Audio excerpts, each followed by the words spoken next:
Shall never be in vain. To serve with heart and mind, one nation bound in freedom, peace and unity. May we please recite the first stanza of the National Pledge. I pledge to my country to be faithful to God and honest, to serve Nigeria with all my strength, to defend our unity and uphold the honor and glory, so help me God. Amen. Thank you all very much to God. President of the House of King, the Lord Honorable Presiding Justices of various divisions, My Lord, the Honorable Justices of the Court of Appeal, welcome to come and lead us in the opening prayer. My Lord, the Honorable Justice Tani Yusuf Hassan, Justice of the Court of Appeal. Is my Lord here, please?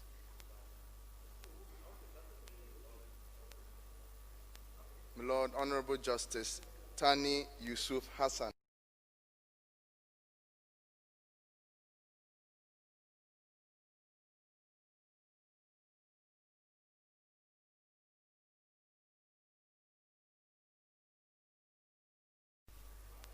To ably represent my Lord Justice Tani Yusuf Hassan.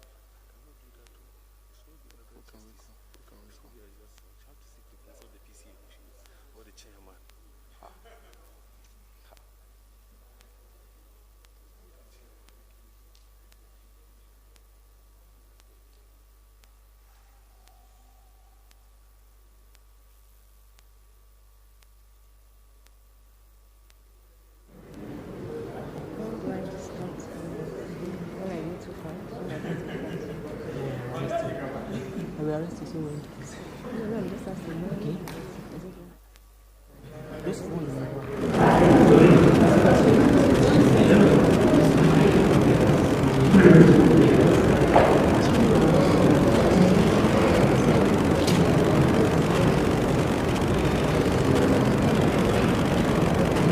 My lords, may I please invite the Honorable Justice A.A. Wambai to please come and lead us in prayer.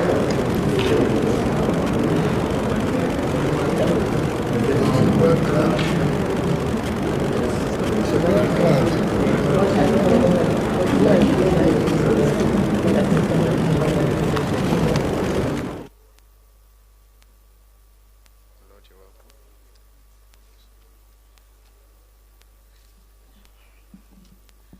Allahumma salli ala Muhammad wa ala ali Muhammad kama sallaita ala Ibrahim wa ala ali Ibrahim wa barik ala Muhammadin wa ala ali Muhammad kama sallaita ala Ibrahim wa ala ali Ibrahim fil alamin innaka Hamidum Majid. In the name of Allah, the most gracious, the most merciful, the creator of the heavens and the earth and their sustainer, the only just judge. Oh Allah, we ask you to guide us.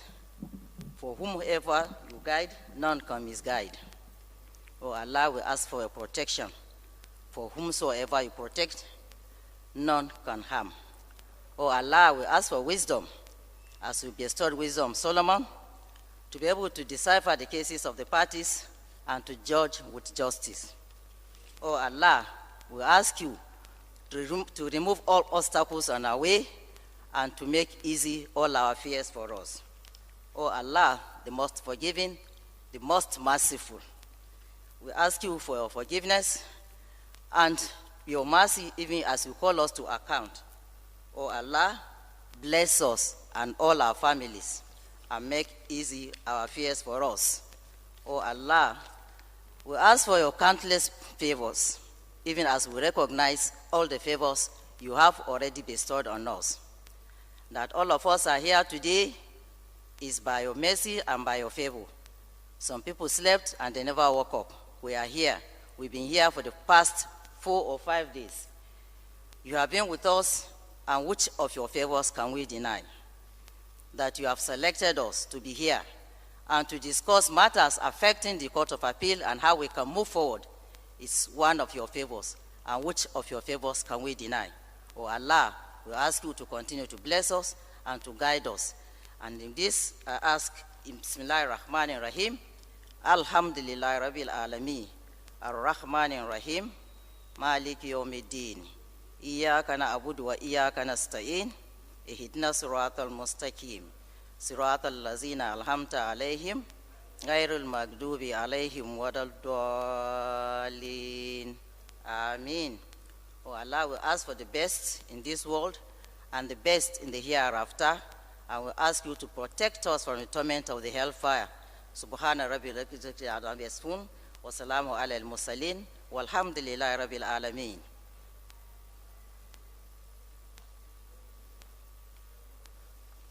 My Lord, Honorable Justice A.A. Wambai, thank you very, very much.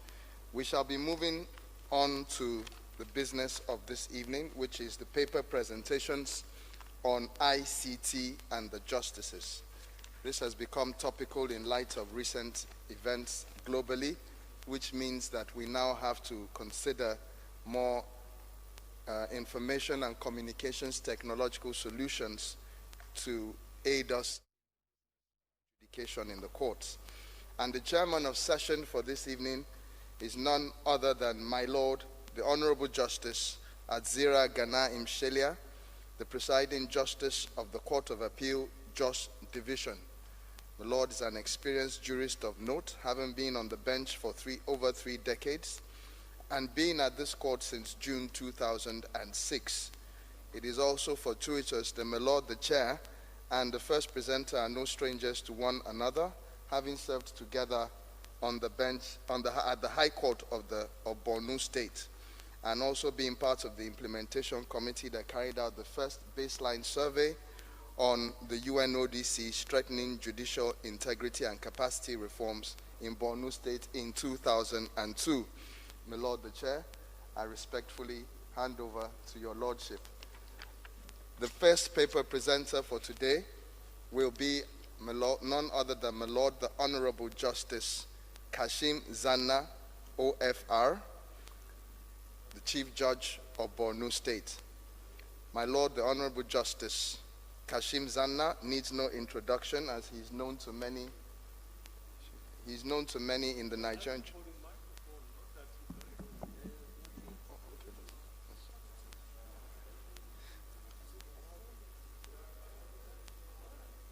He is known to many in the Nigerian judiciary as the face of ICT in the judiciary. My Lord was called to the Nigerian bar in 1984 and proceeded to have a successful career as a public prosecutor, magistrate, and judicial administrator before his elevation to the High Court of Borno State in 1997. Following 9 years of adjudication at the court, he was further elevated to be the Chief Judge of the state on the 3rd of January 2006. My Lord, the Honorable Justice Kashim Zanna is active on several international bodies in the field of judicial education and justice delivery generally. My Lord is a member of the advisory board of the Global Judicial Integrity Network under the auspices of the United Nations Office on Drugs and Crime. He serves on the board of directors of the International Society for the Reform of Criminal Law, the Commonwealth Judicial Education Institute, the International Institute for Judicial Excellence in The Hague, and is the Deputy President of the International Organization for Judicial Training. He has partnered with the UNODC in undertaking evidence-based judicial reform in Borno State, starting with a baseline assessment in the year 2002 and a second assessment in 2007. My Lord is a member of the National Judicial Council's Corruption Trial Monitoring Committee, COTRIMCO, and also chairs the Judicial Information Technology Policy Committee, JIT-POCO. We can think of none other who can direct and lead the discourse in ICT other than my Lord, the Honorable Justice Kashim Zanna. And we welcome you, please, sir. Please take the podium. Can we give him a round of applause? Thank you, my Lord.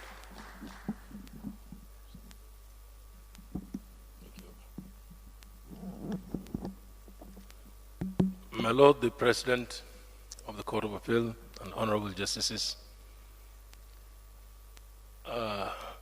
if any evidence is needed that ICT can be dangerous, it is the way this gentleman, Ogundare, introduced me. I didn't know anybody in Nigeria even knew any half of what he has just said. But this is the sign of the times. Those who are skillful can go and dig up things you never imagined were known.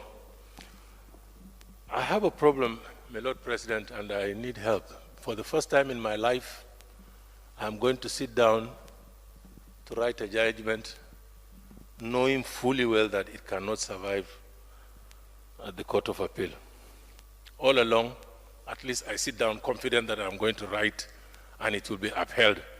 And then even if it is reversed, it is going to be a surprise. But on this topic, I know for sure it's not going to survive before your lordships, because there will be so many issues that will not be covered.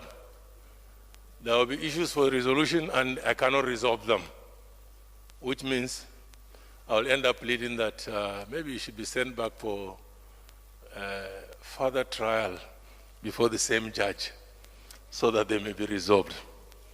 My Lord, I was invited to come and speak on ICT and judicial officers. That topic was so dangerously couched that I must say I will only attempt to partly address it and take an approach that I will share with you. My approach is to just highlight developments that brought about ICT to the fore, particularly those areas or those developments that are of interest to us as judges or as a judiciary, highlight some of the issues of the time and issues that are bound to come up or expected to come up in a few years to the front burner, and then how they affect us. And quickly, because I know you had a working day, end it so that there may be space or time for questions, and I expect that to be even much more interesting and more useful than whatever I will assume you would want to hear or know. So, I started by this title that you see, Own It or It Owns You. You can also read it as Own IT or IT Owns You. So that's the beginning. And it is meant to be, like I said, the focus. My focus is on what concerns us as judges as it relates to IT and developments in IT. So conversations that are taking place amongst judges and justices. Definitely, I'm 100% sure when I touch on some of them, it will be, oh, this is what we were discussing with Justice so-so-so. Or, oh, that was our fear with Justice so-so-so. And all over the world, I try as much as possible to highlight the major ones relating to ICT that judges are conversing about. Okay. It's not going to hold us to ransom anymore. I think we can just easily do it the traditional way, forget the clicker. So,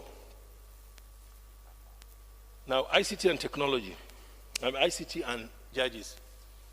The point to be made, which is very obvious and will be quickly made, is that social and economic interactions are greatly and increasingly leveraging technology. It permeates every aspect of society. And we as judges also live in society, interact with society.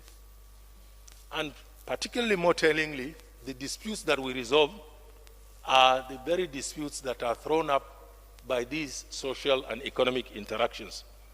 So there is no need wasting time that ICT, having impacted, permeated, and is increasingly being pervasive in these interactions, are of concern to us. So, the concerns are twofold. As judges living in society, we have concerns and we have matters to think about when discussing ICT.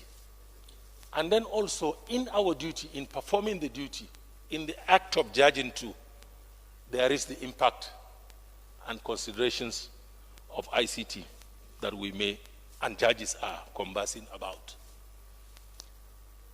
So I wouldn't want to bore you, but I'll be very honest.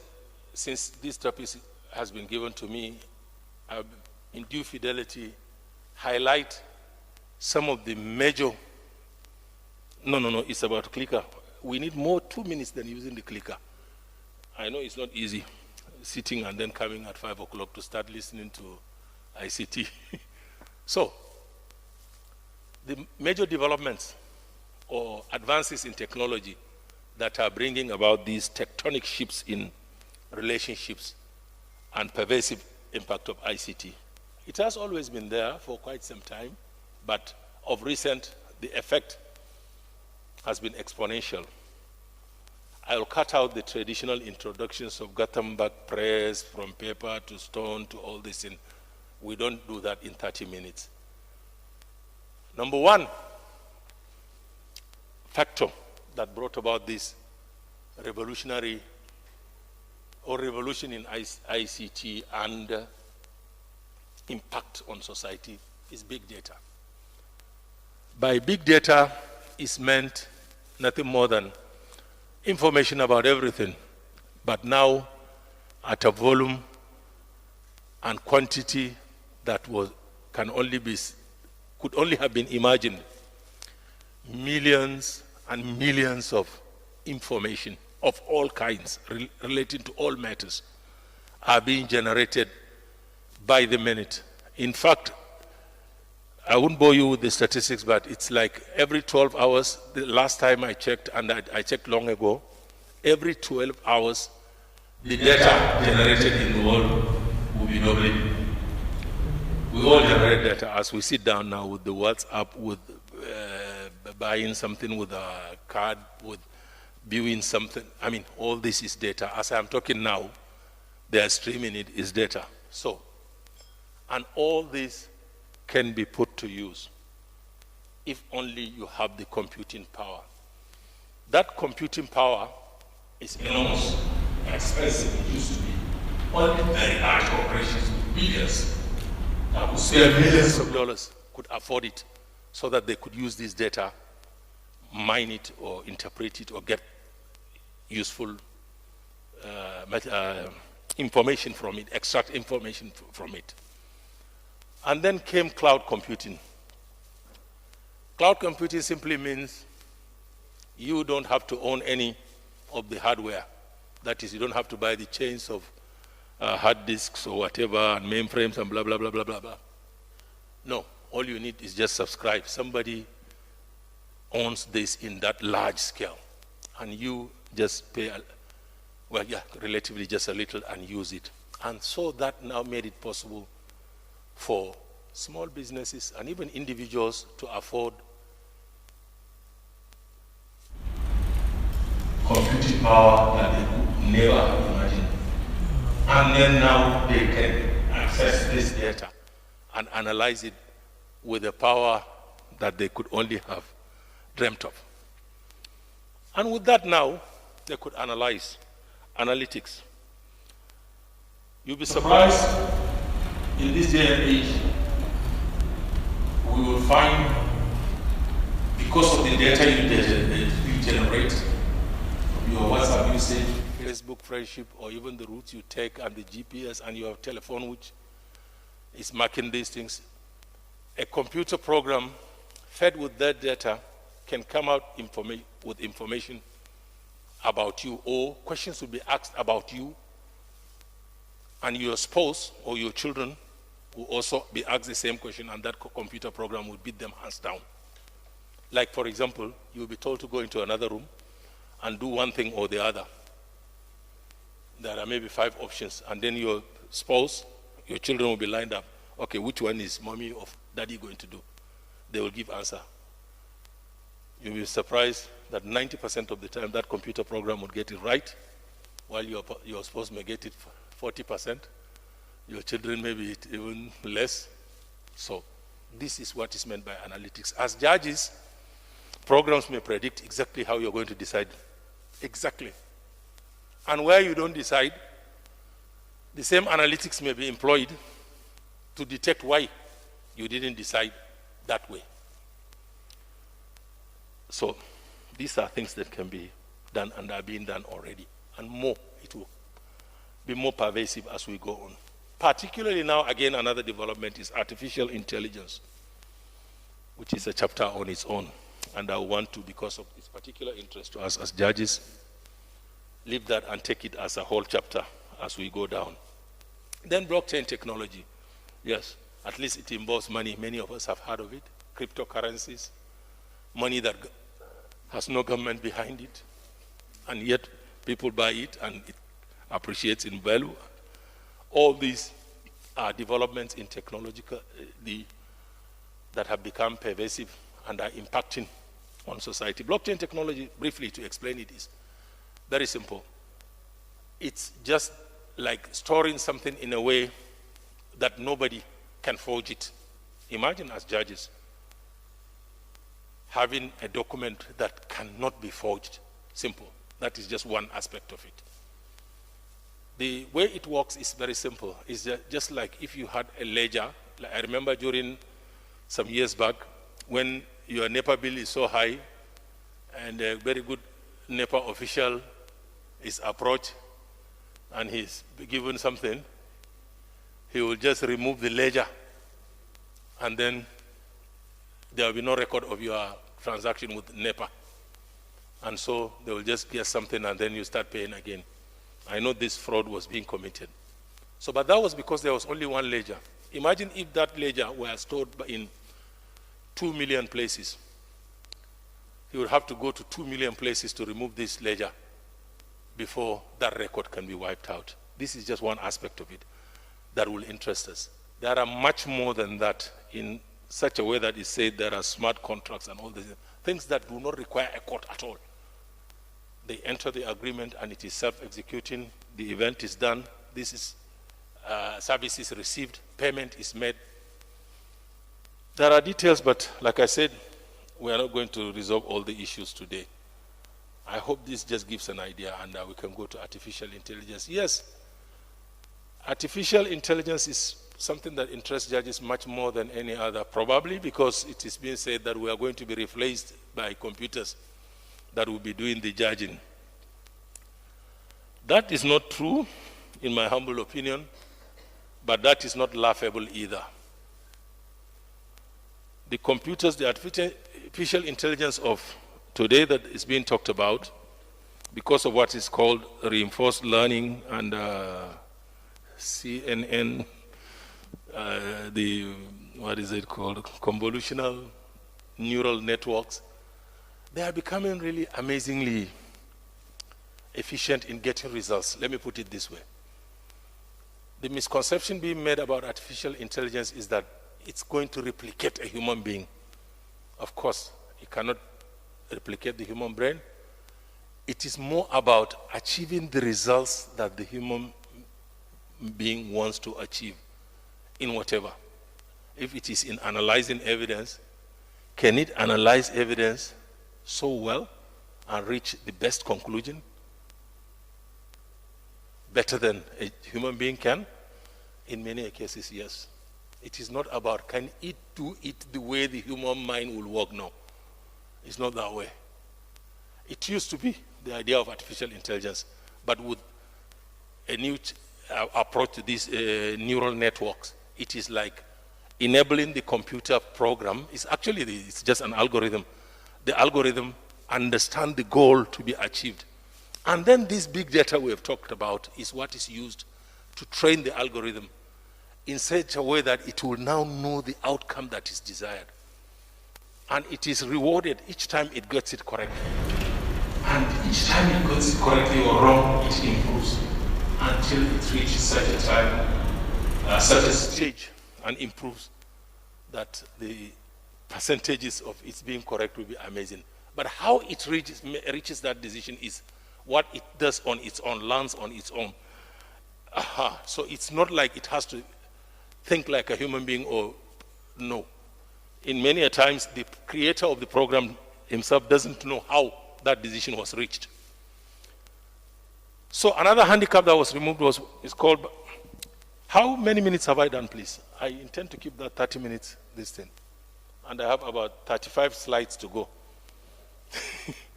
So another aspect is, you used to learn code and put it in zeros and ones before you can interact with these machines. But there's this thing called natural law programming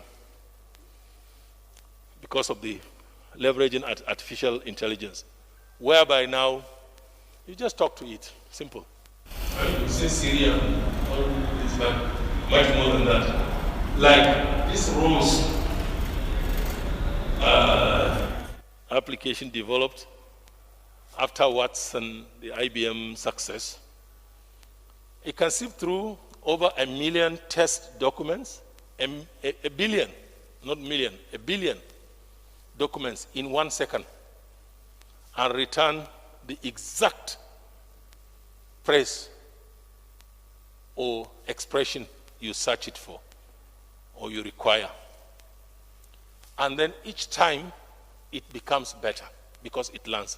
Win, right or wrong, it learns. It's simple.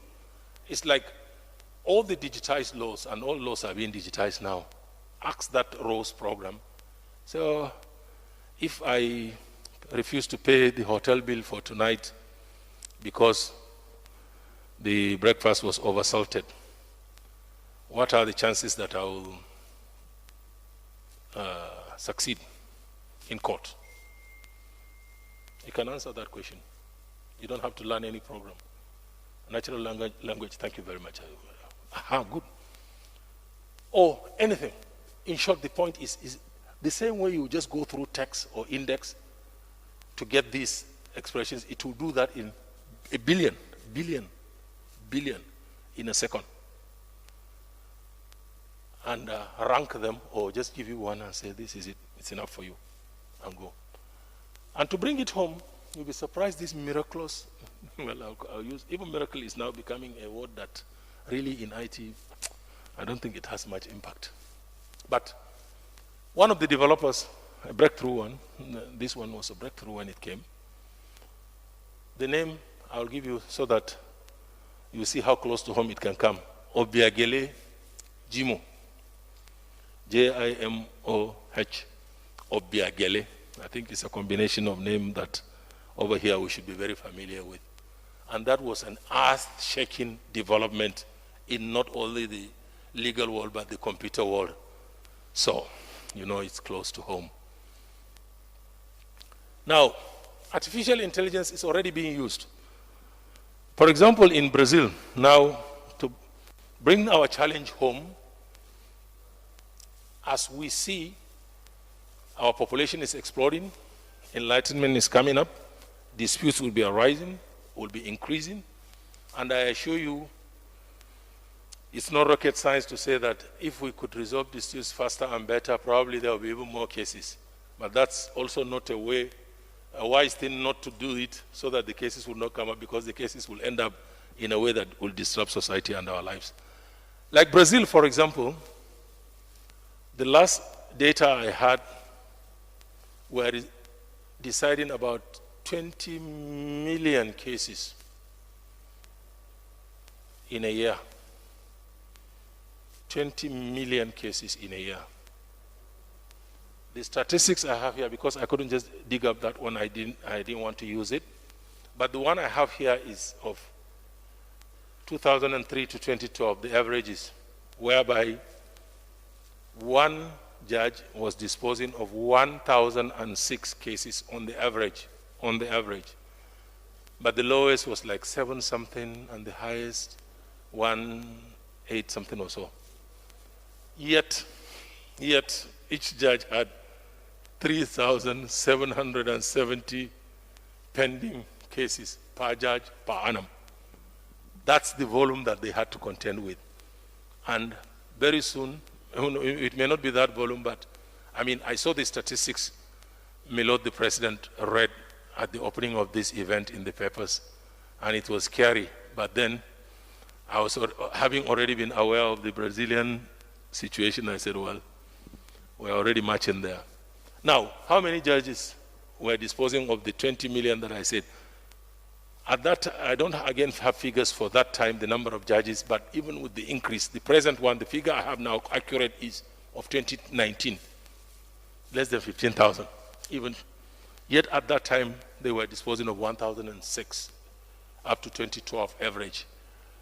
They were leveraging technology, and they realized that the only solution to it is leveraging information and communications technology, period. There is how many number of judges can you throw at? And then the present end of 2019, number of pending cases, just below 80 million cases. They litigate in that country like no man's business. I was a fortunate beneficiary of it when a new hotel that I lodged in, because I thought I could do WIO, I saw that the conference hotel I was going to in Recife was expensive. So I lodged in a hotel, a Sheraton, newly opened near Recife, so that I just went in on the day of the conference and checked into the conference hotel. And then on the last day also checked out so that I could maximize my Estacode. Unfortunately, that hotel, the staff were also new and they damaged my suit. They went and put it in water. And I was told, no, one person advised me, said, no, file a claim. I said, what, for this? He said, file a claim. To cut a long story short, it took time, but ultimately they paid me after I was back in Nigeria. Fortunately, I had a receipt, another ICT matter, because it was online, this thing, receipt that was soft copy of the receipt that were given. It was very easy for me to just dig it up from my laptop, and then it was the hotel this thing that filled it and said, don't worry, just this is your email. They kept corresponding with me, information and all this thing. At a certain point, their lawyers refused to accept. Well, another story, not stories. Let's go on. So you may wonder, what are we doing about it? Yeah, these are just photos to make you rest assured that even if we have not reached the stage of artificial intelligence, we are not resting on our oars, and particularly the Court of Appeal. I know you have good staff, ICT staff, who are working around the clock to see that we do our part. It's not a far-fetched thing. I was at a webinar with the attorney, organized by Attorney General some months back before the protest, and I'm scared of what I said, only for the NSAS protest to come and say, what? I hope people can be very suspicious nowadays. I hope nobody will say I knew something about it, or but it's not rocket science. But again, like I said, this is just to make you rest assured that the judiciary is doing its best, and the Court of Appeal particularly has been very active. Your task is much more difficult because of the nature of the court, but with more effort to be done. So this is just a photo of the case management system that I'm going to talk about. We've started now rolling it out, the Nigeria case management system, to allow for data-driven, evidence-based reform and analysis. There is no way anything can be repaired in this day and age without having the sufficient data. Unfortunately, we live in a nation where somebody will just sit down and say, I think so, and that's it. No, you don't think just like that. We as judges are used to it, but the society is not. We're used to evidence. We don't judge by I think. We need evidence. Bring evidence. However good, however beautiful, however my heart likes it, I want to see evidence. And that is all that is data. Bring data. And then when the data comes in because of this analysis, that will now prove that yes, this is why the cases are being delayed, this is what is holding this in. And then analysis that will show the solution to the problem. Data-driven, that is good sense. And that is primarily why a case management system is crucial. I saw the agonizing figures read by my Lord, the President. Yes, these things this is the way to go. And I can see that even the approach of you having been here this year and having this walk-in retreat is all aimed at attacking a problem that is existing in the court by now coming in your numbers to attack those cases. And I am confident that with technology thrown at it, probably the success rate will be multiplied many times over. So this is the Nigeria case management system. Is not just for one court, it's designed for all the superior courts in Nigeria. You go in, you configure it to your this thing, but the advanced this thing, all you need is just give the documents that are filed in your court and just the procedure, and then it is mapped for you and you're good to go. And we started in Maiduguri or in Borno State using it fully. That was in October. We paused a little bit to improve the judge experience, and that's the beauty of our own. It's our own. We change it. We have the source code. It's nobody else. It's different from the vendor-driven one. That is the approach in most countries. But we realized it wasn't going to work for us. They will come and say, buy this, you don't own nothing. This is the way technology is. If they say, you buy it, it's just like you buy Mercedes. You can't change anything. They don't give you how the manufacturer's manual. You just come back for the spare parts and you pay. And then they bring out new model. You are not entitled to new model unless you buy. This is the way the technology world works. Unless you develop it in such a way that you have the source code, in which case then you own it. And we own it. So we made some changes, and thank God we are fixing things and moving on. And again, 2 days ago now, we sat down at the committee level at the National Judicial Information Technology policy committee level. And again, please, even if it will take time, I have to do justice. Of all the courts, probably the Court of Appeal from beginning has been the one best at choosing their IT heads. We started with Justice Amina Ogi, wonderful contributions. She spotted the talent and brought Sharif, who has become an integral part of our effort. Justice Ogumiju, so passionate about technology. And then just for me to hear that after her elevation, and then I learned it was Justice Sankey. I said, there must be some magic taking place in that court. All, because yes, this is the rule. For technology projects, that judge to head the ICT, to head the ICT committee must be passionate. In fact, if you'll permit my expression, must be crazy small about technology, because otherwise he cannot do it. And this court has chosen the best, and I'm really grateful, and you will see the effects of it as time goes on. In fact, it's now time for reaping fruits, and we'll find even ways of accelerating, and I think the condition is now right for us to move faster at the Court of Appeal than we used to work. So the fruits will come just like we have now started reaping in Borno. So it was the main committee, and understandably Justice Sankey couldn't be there because she was here in Lagos.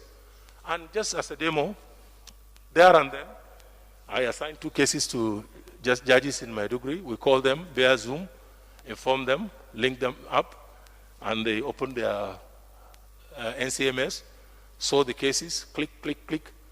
They read the files, click, click, click. The 2 calendars dropped. 1 calendar is for you to know what cases you have in future so that you fix it on a day that is convenient. She did, he did. The other calendar is for the date you want the case to come on. So click, click, and it was fixed. And again, the bailiff logged in, and a completely prepared hearing notice was there for the bailiff to go and serve. Because for the first service, it has to be manual, because it's somebody who has been sued as a defendant with his address in Gwenge Ward or something like that. There's no email or this thing.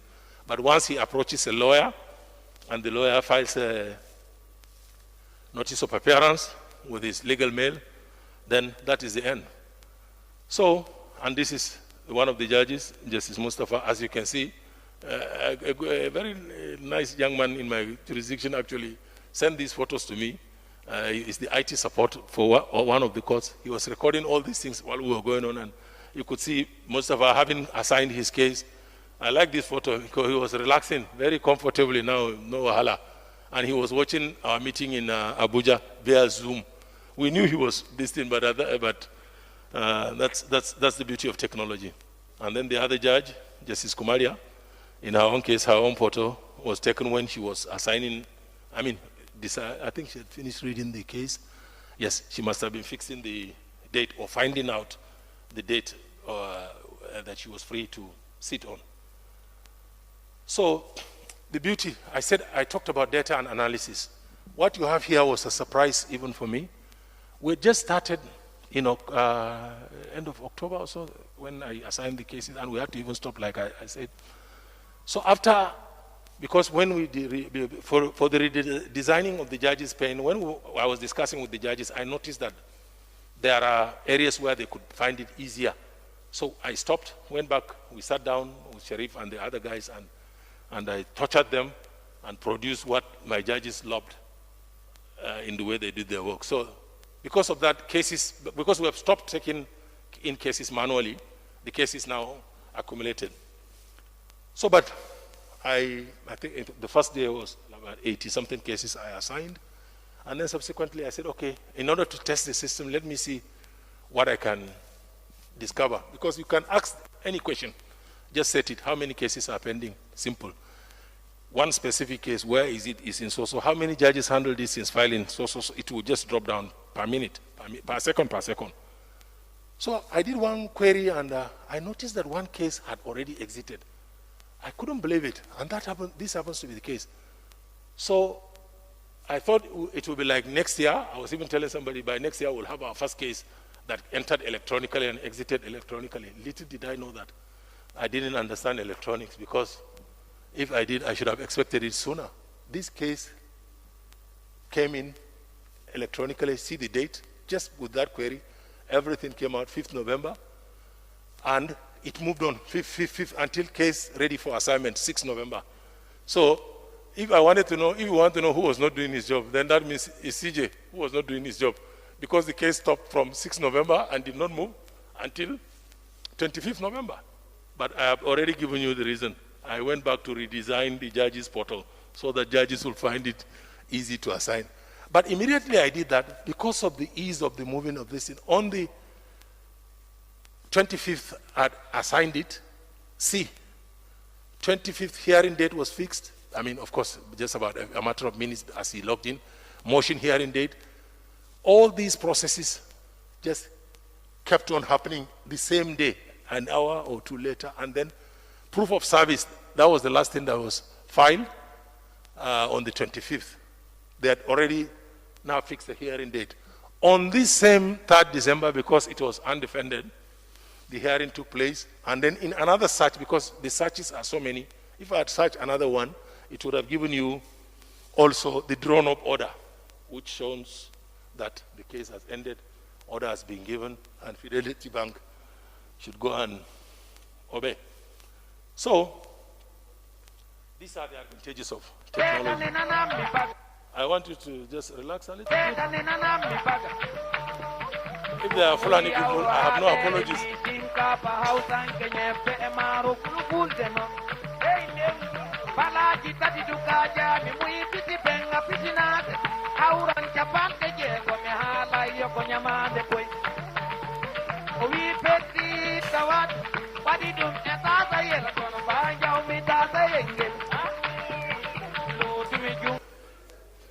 Okay, I call them Dondo and Bindo because they are dancing to Fulani. This one is drumming, and I'm sure you recognize them.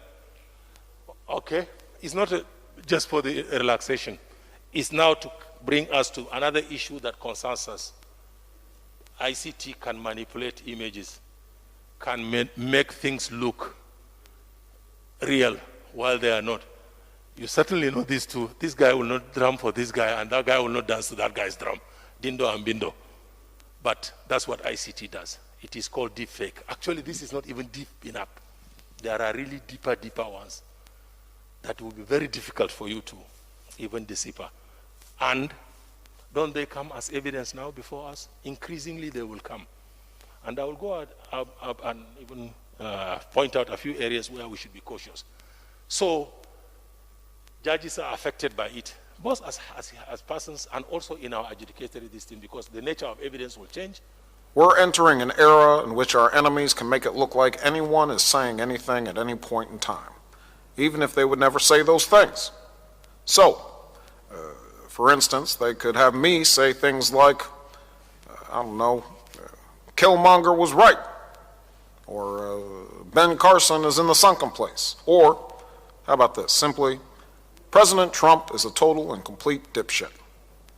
Now, you see, I would never say these things, at least not in a public address, but someone else would. Someone like Jordan Peele. This is a dangerous time. Moving forward, we need to be more vigilant with what we trust from the internet. That's a time when we need to rely on trusted news sources. That was not Obama. They used artificial intelligence, manipulation of the data and everything to have Obama there talking. That had nothing to do with him. They don't. It's just what this data, cloud computing and all these things that I started with, and the AI, this is what it leads to. So these are there, and it concerns us because there will be evidence before us. You even have is it administration of criminal justice that the confession should be recorded and all these things. My lords, be careful. Sometimes the recorded thing may not be what it is. So there is a need for us to not joke about just a little. We don't have to be IT experts, but a little understanding, at least so that when they come to your court and are talking to you about some of these evidence, you can understand it. It helps. Particularly in our climb. In other places, lawyers don't rise up consciously to put blatant lies. But you know, well, I know. So, if we are going to rely on lawyers to guide us, then we'll be using that word that Barack Obama never used, and it was attributed to him. So this is one. And then, for example, underlying technology again, SMS, spoofs, they are called. One can just send a message to somebody, making it look like it is from your own phone, while you have no idea, and all this in. These are even lighter ones. Or SMS. We like, in good faith, we have some, when you see go through the law report, some of these things are not just, I'm not just saying for saying sake, but mistakes are being made. At the transitional stage, we may come up with judgments that will be very, very seriously bad, so to speak. For example, I sent an SMS, and even if it says delivered, and I show you that it has been delivered, it doesn't prove that it was delivered. I can do that. It can be done very easily without sending it anywhere. And again, even without fraud or anything involved. You send an SMS message, it doesn't go directly to the phone of the receiver. It goes to his own service provider, who sends it to the other one, and then if his line is open, or he's not in outside coverage area or something like that, it is delivered to his phone. But if he is not switched off or traveled or whatever, it is kept for some time, and then after maybe 3 days, depending on the parameters, it is deleted. So you can't just assume, aha, good, I need to round up. Very good, that's what I've been hoping for. So there's need to be careful. So there's this clip, this one is about how to be careful about managing your cards and be careful about how you navigate the internet, but I've been told to round up, so if there's time, probably I'll come back and play for you after the other presentations. I really want you to be careful so that nothing happens to you. And so I'll skip that one. And again, this one is very serious. In our adjudication too, information technology throws up issues that others have confronted in other jurisdictions. For example, you can see that these new ways of payment, transferring money, and this is spewing so many disputes. A bank will say, no, you are the one who transferred the money out. The customer will say, no, you did, and all this. There is a need, probably, as is found in other jurisdictions, to protect the weak customer. Not when he is indolent and careless, but when the bank is. Probably the responsibility of having the right technology that will prevent some of these things maybe on the bank and not on the ordinary customer. But a situation whereby he said, okay, go and prove it. How can he prove it? He doesn't have the resources for digital forensics and all this. And so these are issues that are our responsibilities in society, in our adjudication this thing, to understand some of the fintech issues. Fintech is just a fancy this thing. Financial technology issues and judicial responses, so that our judgments will be sound and not laughable in the world or laughed at in the world. Again, another one issue, social media. Good. I will also summarize this one quickly. There is a resource guide that you can use. So the idea is, I've had many judges say, I mean, I've not touched social media. Well, the global consensus of the judiciaries, of the informed and not so informed, whatever, is that judges are almost, nobody says duty, but you should be involved in social media, because it is the society, that is where the society now interacts and meets, and it is that society you are judging. And if you don't know anything about the modes of interaction and this thing, then probably you are not competent to be a judge. But nobody is putting it that strongly. I would have tried much more polite this thing. The idea is understand social media, use it very well. How does it apply to me? It affects our ethics, even the evidence, using evidence and also analyzing evidence in evaluation and all this. And some of it you can't learn unless you use it. I remember, fortunately, I mean, I'll confess that I was part of the expert group that developed the non-binding guidelines for the UN. And I gave that example of my experience that would have, without it probably in court, I would have found it difficult to understand something. Like Facebook, to like something. Sometimes this button you click is just because you want to see how many people liked it. And if it's a small device, you may end up clicking it and you are registered as having liked that thing. Immediately I gave that example. In fact, half of the hall busted laughing because it had happened to have. If it didn't happen to you, you wouldn't even understand. And it was significant. And actually, I hated that thing. So I wanted to know who the hell could like such a thing when I saw the number of likes. So, but in the end, because it was a small device, I ended up now registering as myself liking it. So these are experiences that you have so that you understand as a judge when certain evidence are laid before you. If you don't, if not, you're listening to a lawyer, you may never know. So, my lords, thank you very much. It was a pleasure, my honor to be here, and I'll gladly answer any questions if any.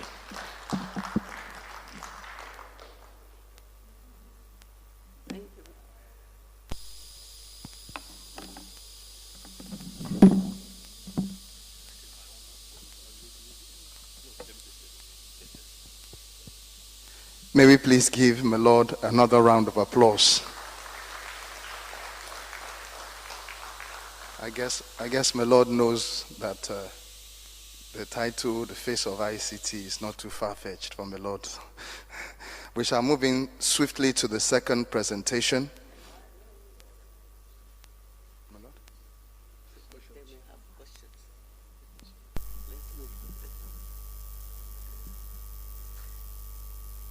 Thank you, the presenter. You have done an excellent job. You are actually an expert in this field.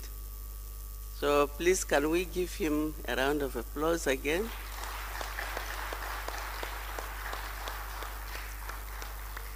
It's time for questions and comments. So if you have questions or comments to make, you please identify yourself and your division.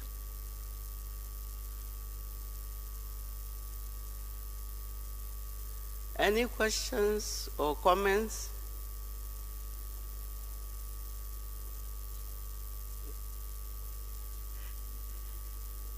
Yes? Anybody? Okay. Where? Down? Oh, okay, okay. Well, take the mic to. Oh, thank you.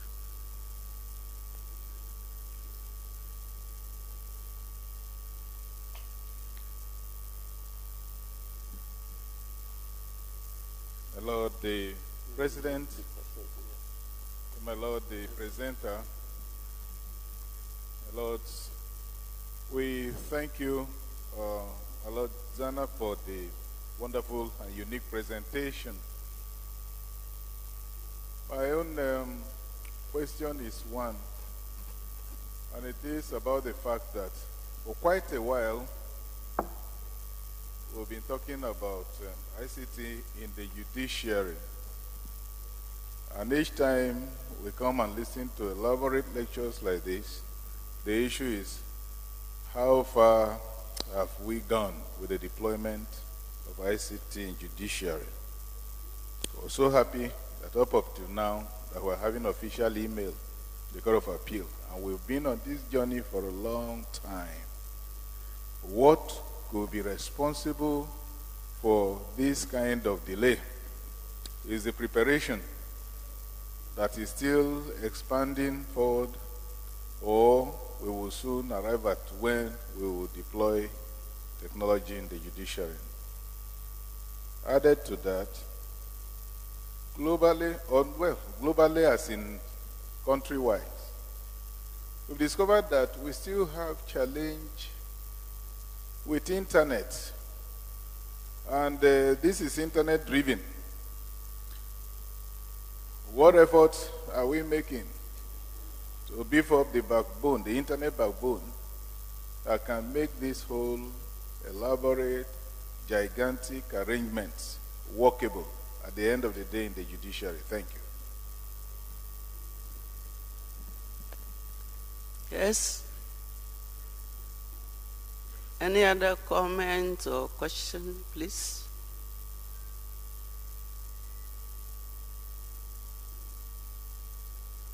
Yes?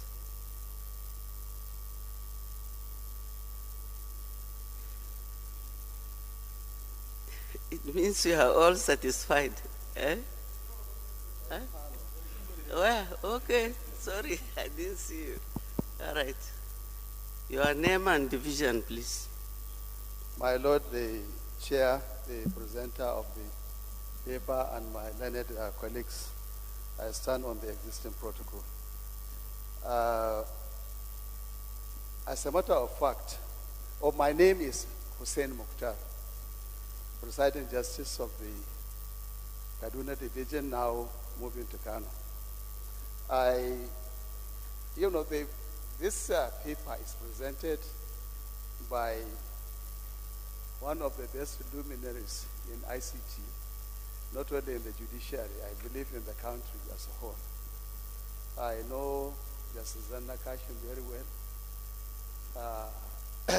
He's a very, very intelligent person, and a person who has obtained a PhD in ICT.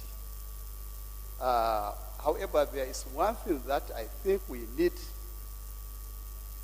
to concentrate on, because a lot of efforts have been geared towards automating our court system in this country. And so far, what has been achieved is appreciable, but certainly not as much as we would have wished we have attained. As at now, I know of in the Kaduna division and Lagos, in Kaduna and Lagos divisions, 2 courts have been fully automated, 2 courtrooms. And I think the work has been finished by the National Judicial Council. The courts have not been put to use yet, but I believe very soon they will be put to use. I think whatever amount, whatever it will cost, it is better we have such type of courts all over the place, so that all our courts will now be, fully automated, digital, except that we also need to ensure that we also are digital, because analog justices cannot properly utilize digital courts. So I think there is a very serious need of continuous training programs in respect of these ICT matters, so that our justices will be able to put to use the the system that is being put in place to ensure that the courts are fully automated. And I believe if these courts are automated, in fact, our nightmare would have gone. That would have been the end of our nightmare, because we don't have to be taking proceedings in longhand. We don't have to be, suffering from saying this party has been served, this party has not been served, this proof of service is improper, this and that. It's a situation whereby the system itself will be serving these processes, and it gives proof of service. And not only the judicial system, also the accounting system, the administrative system, all the systems, the entire system of the court will be fully automated. And I think, and at times, some of us could also be able to hold conferences without the need of having to come together. When we can hold, proper video conferences with equipments that are properly put in place and sustained lighting system. So I think this is about the most important aspect of this retreat, the issue of ICT. I thank the presenter of the paper for a very beautiful and enriching presentation, and also wish him a very safe trip back to Abuja and back to Borno. He's my very good friend for a long time, and I know him. He's so excellent, not only in ICT, but also in every other aspect of technical know-how. We are very grateful. Thank you very much indeed, and you are welcome. Thank you. Is any other comment or questions? We are running out of time. All right, see somebody down there. Although the topic is very important for you. My Lord, the President and the Chair of Session, I'm Biobele Abraham George Will. I'm of the Bini Division. I think mine is how do we make ICT enable the judges to become more efficient and also less stressful in the discharge of their functions. And I remember that in Lagos, all briefs, they also file along with it soft copy or so. I think in Lagos Division, I don't know. But I know in Benin, I have not seen it.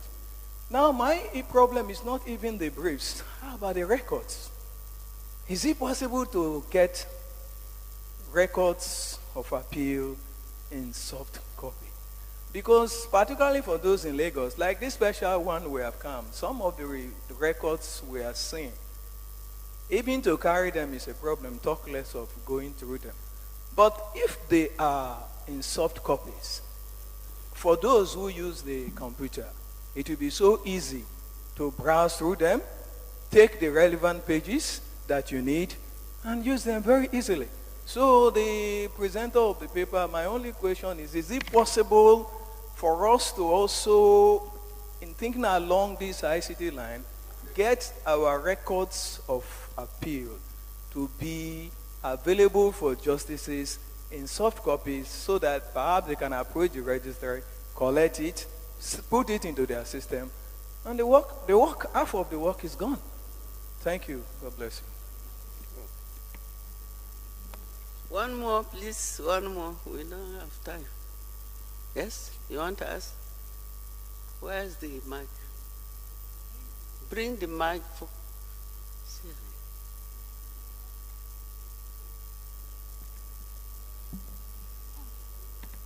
Mine is not a question. Since we have two other papers, I suggest we take the papers and then ask the questions. Otherwise, we'll be... Yes. We have two more papers. If we continue this way, we will be eating into the... Yes. We have two more papers. So let's take the papers and then go to the questions.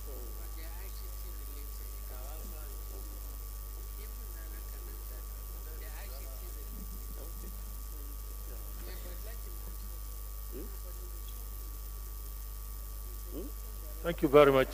I really regret disconnecting from this thing, and I think I will remove my mask. I didn't come across very clearly, apparently. Like, number one, delay in implementation. This project was not even conceived. I remember when the Koreans were displaying their transition to the ICT, Justice Aloma Mukhtar asked them, fortunately, how long it took them. Sharif, how many years did they take them? 30 years. Yes, but then it didn't take us 30 years, and it shouldn't take us 30 years because some of the lessons they have learned, we used. So, and if I said it took me 3 days to reach my destination, before you know whether I delayed or not, you want to know the destination and my means of transportation. So for what we have done already as a Nigerian judiciary, you need to understand it and know it. And then where we are now, where we started, then you can say whether there was delay or not. I assure you nobody in the IT world knows, thinks there was a delay. I would have played a clip, and I'll get an opportunity to play the clip for you from other nations that have already testified to that, come down to Nigeria to ask for help. Some of you may have heard of this clip. So there wasn't any delay. And what I said today, that's why I removed my mask. Yes, internet problem was there, but from Abuja, the case was filed electronically, uploaded. From Abuja at the NJC sitting live, I assigned the case to a judge sitting in Maiduguri through the Nigerian case management system. Those two judges entered the system, saw their case. They also opened it now about availability of documents. Everything is in that same demonstration. All the answers are there. It is as was assigned, clicked, they got it, they opened it, they read the criminal one, she read the charge, she went and read the précis of evidence and all this and made up her mind when to go. The civil one, the same thing. So yes, there are internet challenges, but we have substantially conquered that to the extent that yes, the system is working.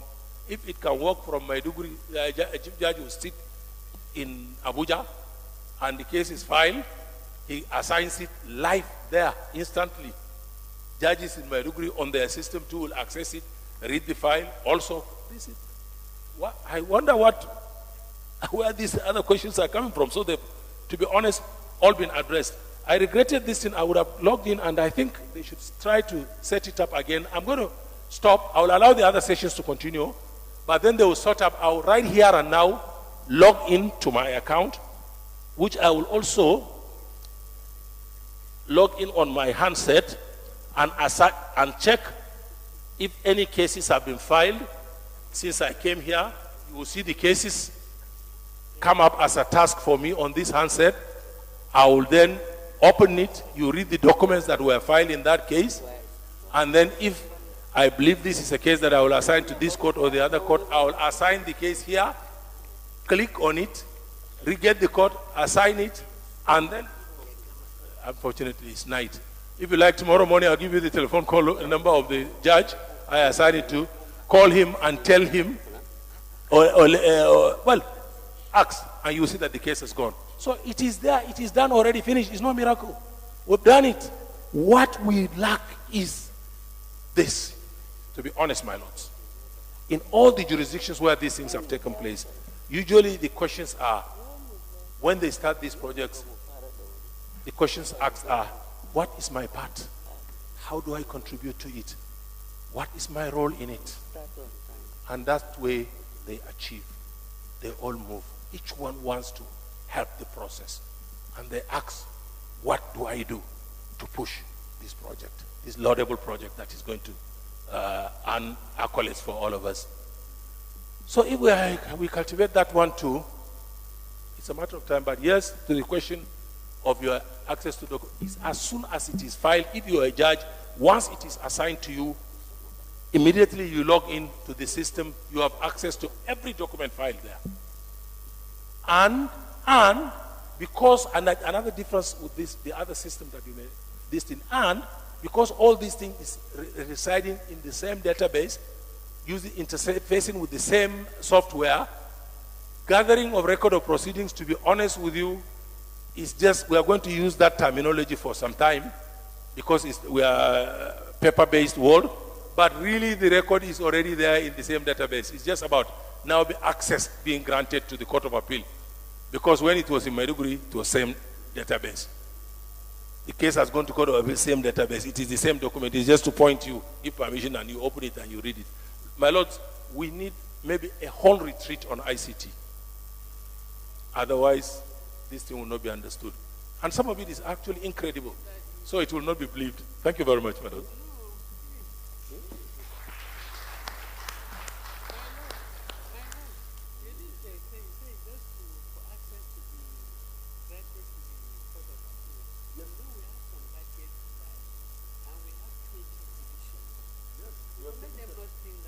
I will answer that, my lord. I think it's better answered first. Yes, and this is even very good, an observation that they have, the Court of Appeal has 20 divisions. Part of the things that took time, before this project, there was what was called mapping. Each superior court in Nigeria was visited by a company, Accenture, whereby your processes were mapped from step 1 to 2. How you work, where you do, where the case is filed, the divisions of the court, everything is there in that system. So it is about just clicking. Like I said, it needs to be demonstrated. It's very simple, like for e-filing purposes. As soon as a lawyer logs into the system, he gets Supreme Court, Court of Appeal, FCT High Court, the courts will drop down like this. Then it's a matter of now choice. click. Let's, for example, choose his Court of Appeal. Then all the divisions will drop down. Then he will now choose, click on the division of choice.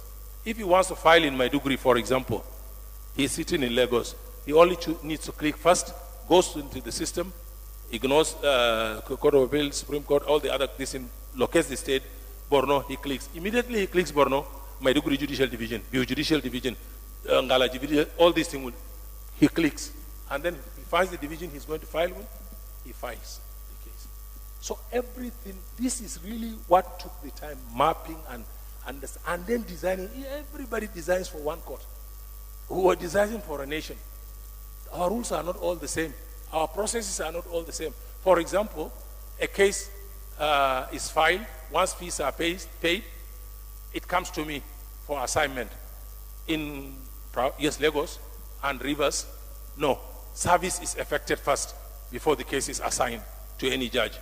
They serve the defendant before they assign. So these are all these, the map of the software had to take into account so that once you click on that, then the procedure under that division is what you're going to.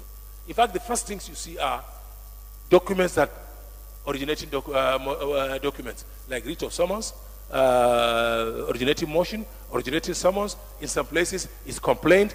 So these are done. It works. But the point is, there has to be that commitment. Not the Court of Appeal. Fortunately, we've been getting sufficient cooperation from the Court of Appeal. There are courts that we virtually literally beg them, please give us the list of documents that are filed in your court so that we can feed it into the system, so that the system can recognize it as, if a lawyer probably wants to file in your court, in your state, then he will click on these documents and upload them. So it's there, it's done. But all it remains is for us to want it to work. That's all. But that one, there is no solution to it. If we don't want it to work, it will never work. Not Zanna, not anybody can make it to work. But if we do want it to work, it's there, it's done. It's working. If we can work in poor Borno with all our challenges, I mean, which area of the country will complain of poorer internet? We did it in such a way that we could scale it. It's scalable. And it works. And we never had, on account of internet, this. At any rate, even the photos I showed here were recorded from Maiduguri and sent to me, not from Abuja even. As you can see, even the photos are, NJC was the host. And so, my lords, I hope I have answered these questions because they are all there. It's like when we demonstrate the system properly with time relaxed as a full day job, not after a hard day's job and then after lunch. That is going to be difficult, but it's there. But if we want it to work, it will work. If we don't want it, it will not work. Thank you, sir.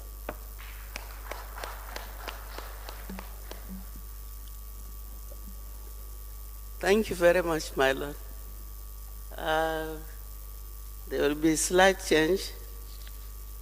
We want to take the Bupa presentation, then the committee will be the third one. So please be patient. So, come, where is the representative?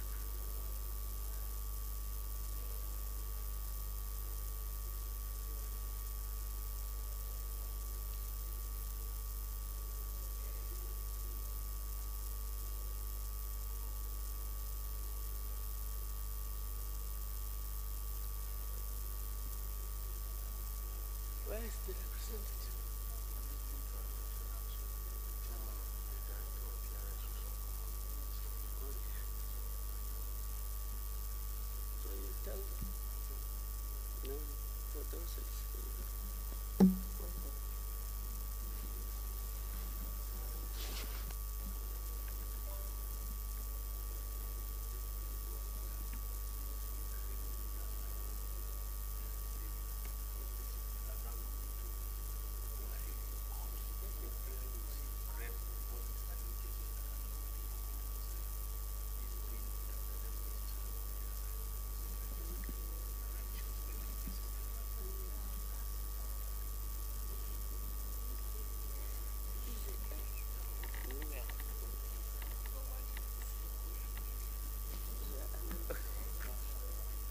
longer.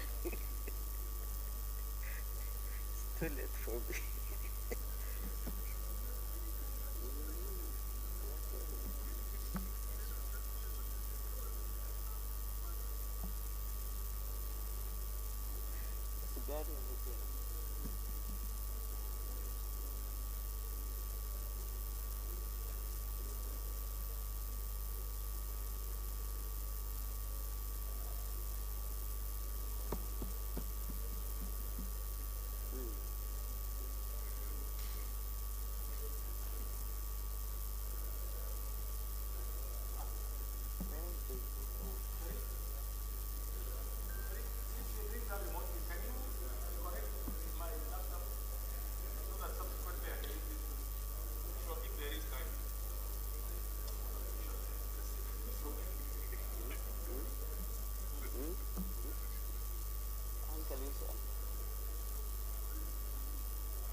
They have given them time and there's no.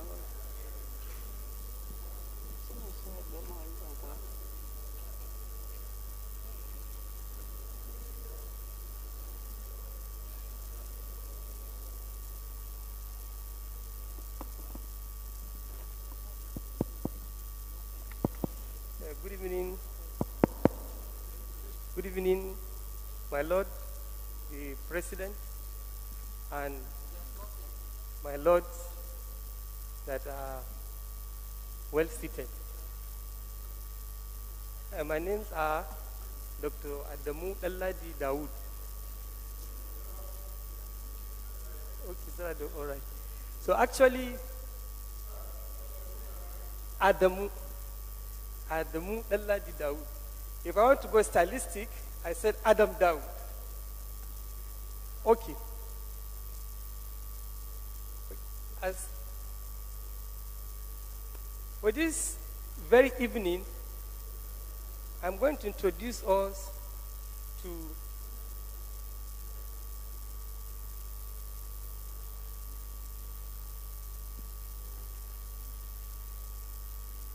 what we refer to as Bufa Avon.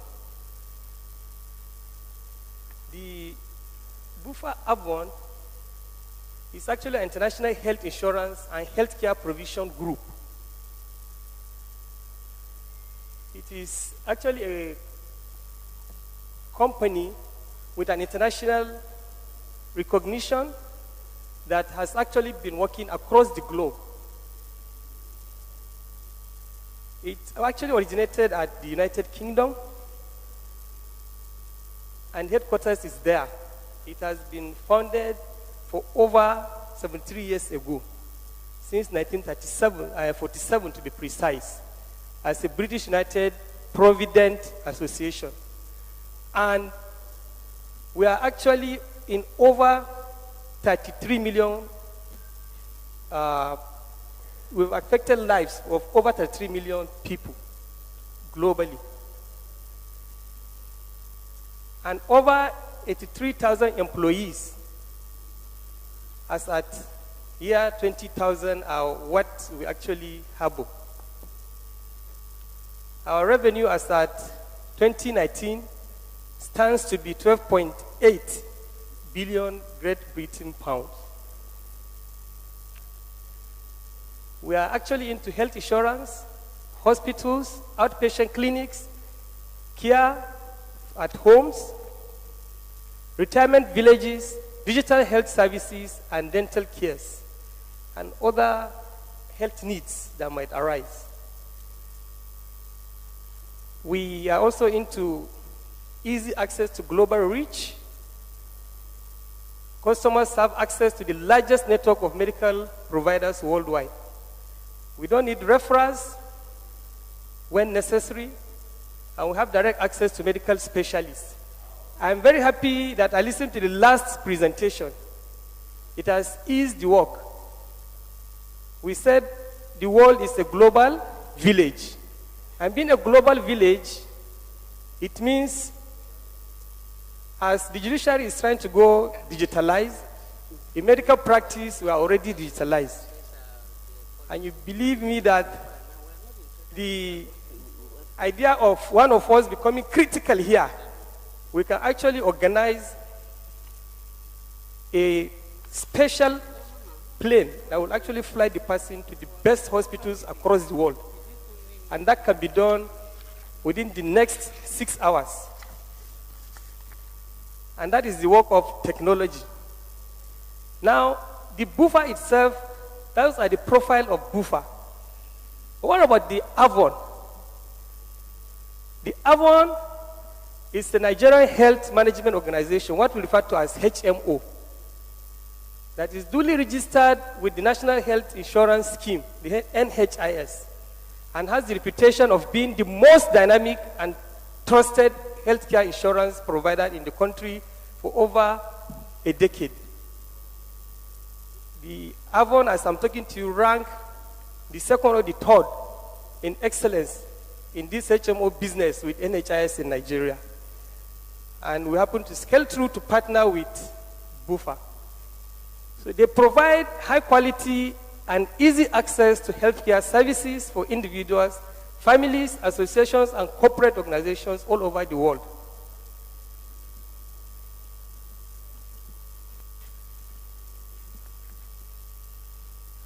Next slide. The pointer is also, admin, help me with the next slide.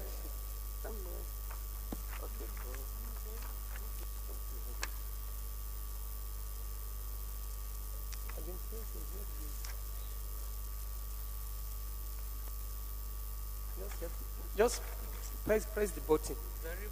Now,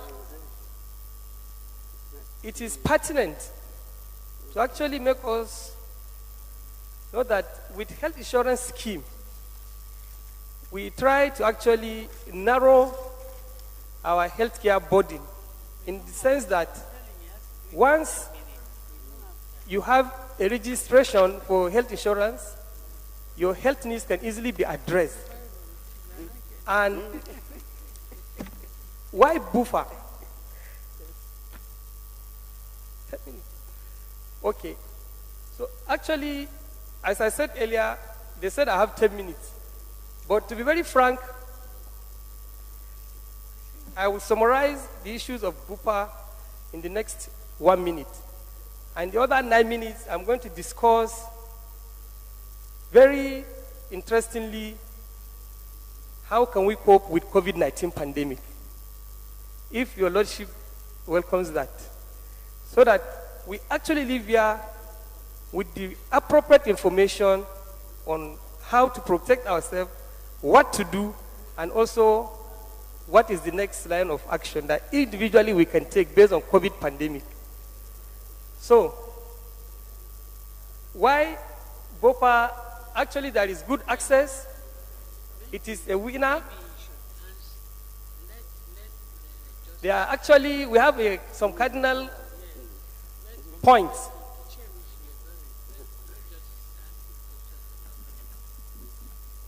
So do I continue?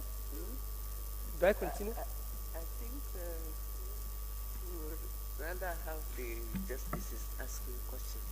Okay. Huh? After this, pandemic. I think we can wait. Let's have questions from the justice because we don't have time. Okay, so They will ask questions about the COVID, about the health insurance. Okay. So you wait. You standing. Okay. So I am actually asked to immediately rush the BOPA so that at the end we'll take questions. Please. And right behind me I have other colleagues that are from BOPA so that they will also help. Can I? Questions. Okay.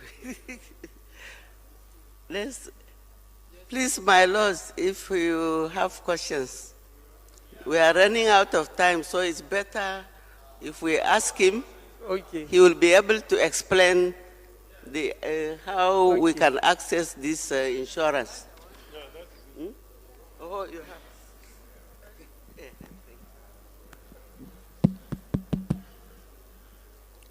Thank you very much, my Lord, the chairman of the session, and my Lord, the Honorable the President of the Court of Appeal, my Lord, I'm indeed very grateful and appreciative of the fact that Bupa and the handlers are brought here. Because when I returned from vacation in August, at the end of August, I met some envelopes and some list of hospitals on my table. And when I checked it, I discovered that my name was filled in one of the papers inside the envelope, and my address was put as Adekunle Yaba. There was no time that I ever come in contact with Bupa or the handlers of this program. Nobody discussed with me. Nothing was asked about me.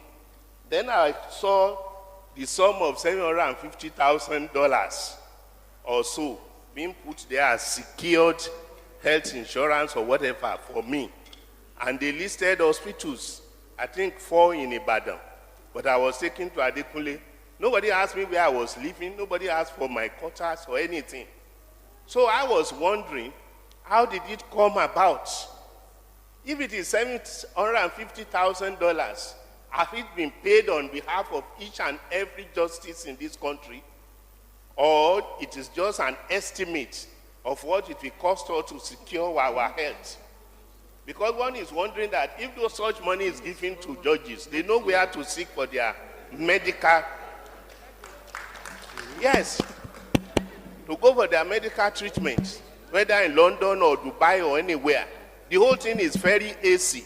So a lot of explanation has to be made for us so that we can have confidence and belief in this thing that is not a conduit pipe, with the greatest respect.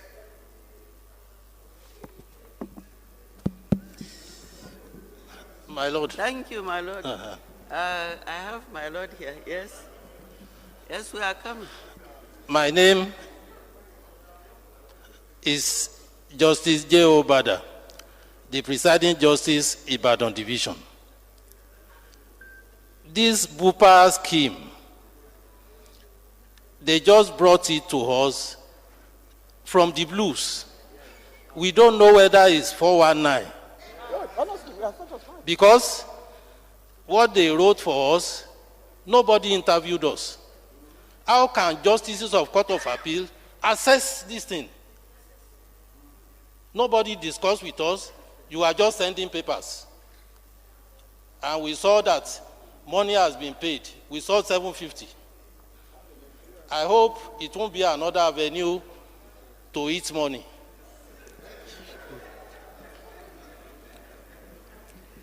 Yes, any other person?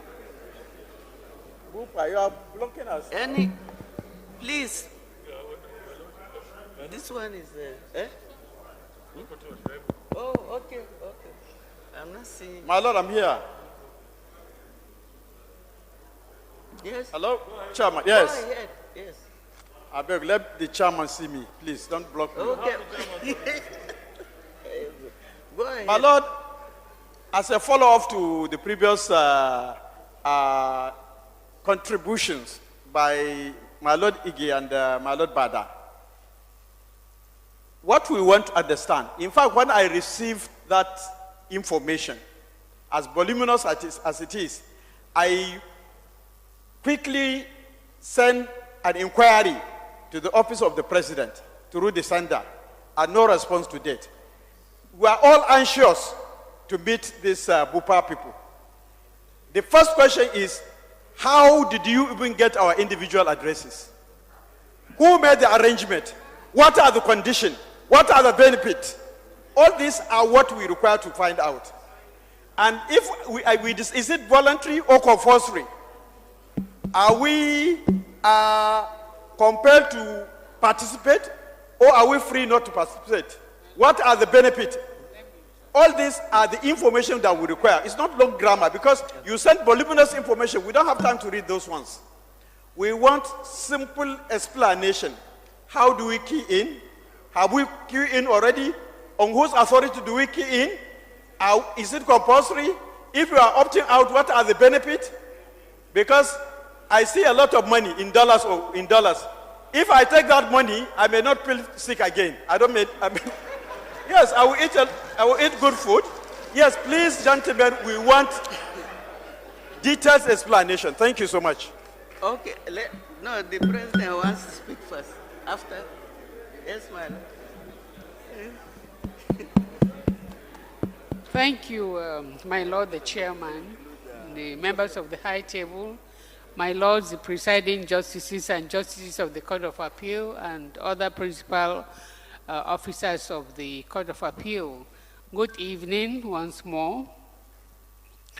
I just want to explain that the BUPA representatives here may not be able to answer some of the questions that we're asking because some of them might be policy related. So what we want to know from them is how does it work? How it came about, we shall ask those questions elsewhere, not to them. So let us just concentrate on how does the BUPA system work. I think we are still trying to understand the system. For instance, if I am a beneficiary, does it cover my husband, my children, of what age, my parents? I think those are the things we want to understand. So it will help us if you explain such things to us briefly as to how it came about, how much has been paid. Please, let's reserve those questions for our, closed meetings tomorrow. Thank you. Yes, my yes. Lord, you have, yes. Thank you, my Lord. My Lord, the President of the Court of Appeal, my Lord, the Chairman, my Lords in the audience. My questions are this. Yes, when I got those documents, as voluminous as they are, I went through everything. And based on that, I have a few questions. One, because of the nature of what we do, we strain our eyes a lot. I noticed that very, very few opticians and ophthalmologists are on your list. So I want to know first, does it cover regular eye tests and prescription glasses and whatever? What is the extent of coverage concerning that? That is one. Two, I also noticed that you only gave us hospitals locally. If we travel for annual medicals, how do we know hospitals within the countries we visited to be contacted, and what do we need to do here before we leave for us to be able to benefit from the package? Thank you very much.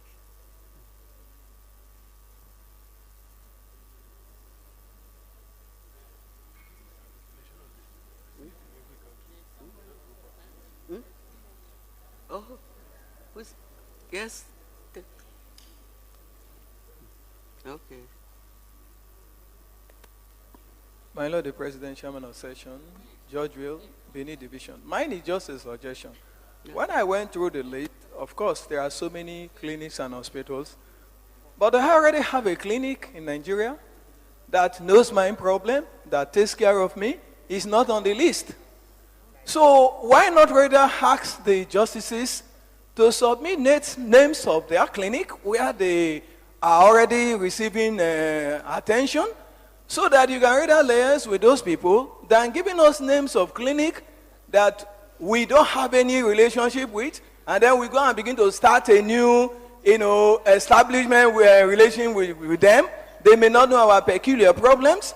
So why do we need to go to new clinics we don't know anything about? At our age, we all have our problems, and we have our doctors who knows how to manage us. So why not offer every justice of the Court of Appeal opportunity to submit in Nigeria the clinic he goes to, and for those privileged to go abroad, the place they go to, so that you don't force us into the hands of people we don't know just because they are the ones on the list that you send to us. Please take this thing very serious, because between then and now, I have gone to clinics several times, but I couldn't go to the ones you are telling me. I don't even know them. So if you want it to be beneficial, let us give you where you go. And then you list those clinics so that it will be beneficial to us. And finally, like the year is gone, I have not used it. It's gone now. So if anything is paid, is he spent? Or do you keep it until I go? Thank you. God bless you.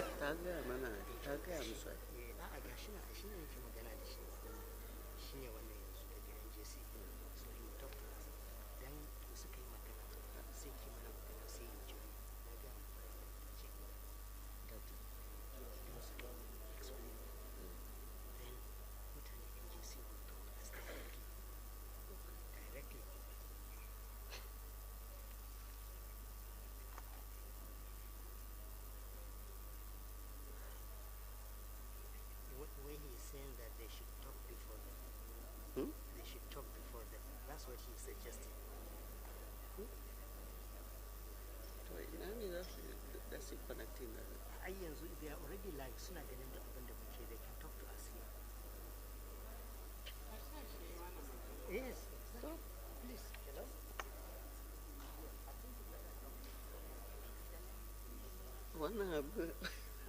This thing is serious.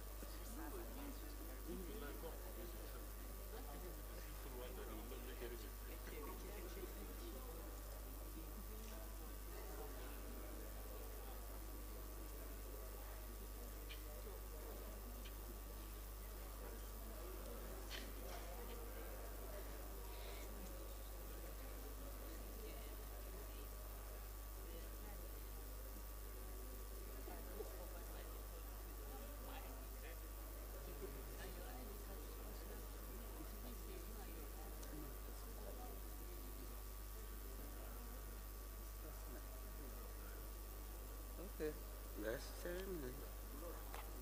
We are connected on screen with Mr. Aminu Bashir, who is the director of PRS at NJC, so he will explain what they cannot explain. Okay.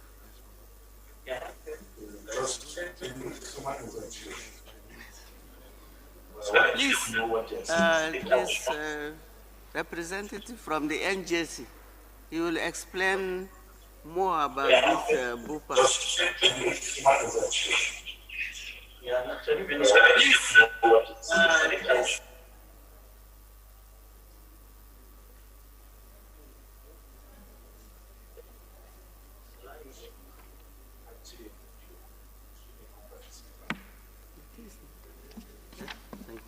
Hello, Sharif. Hello, Sharif.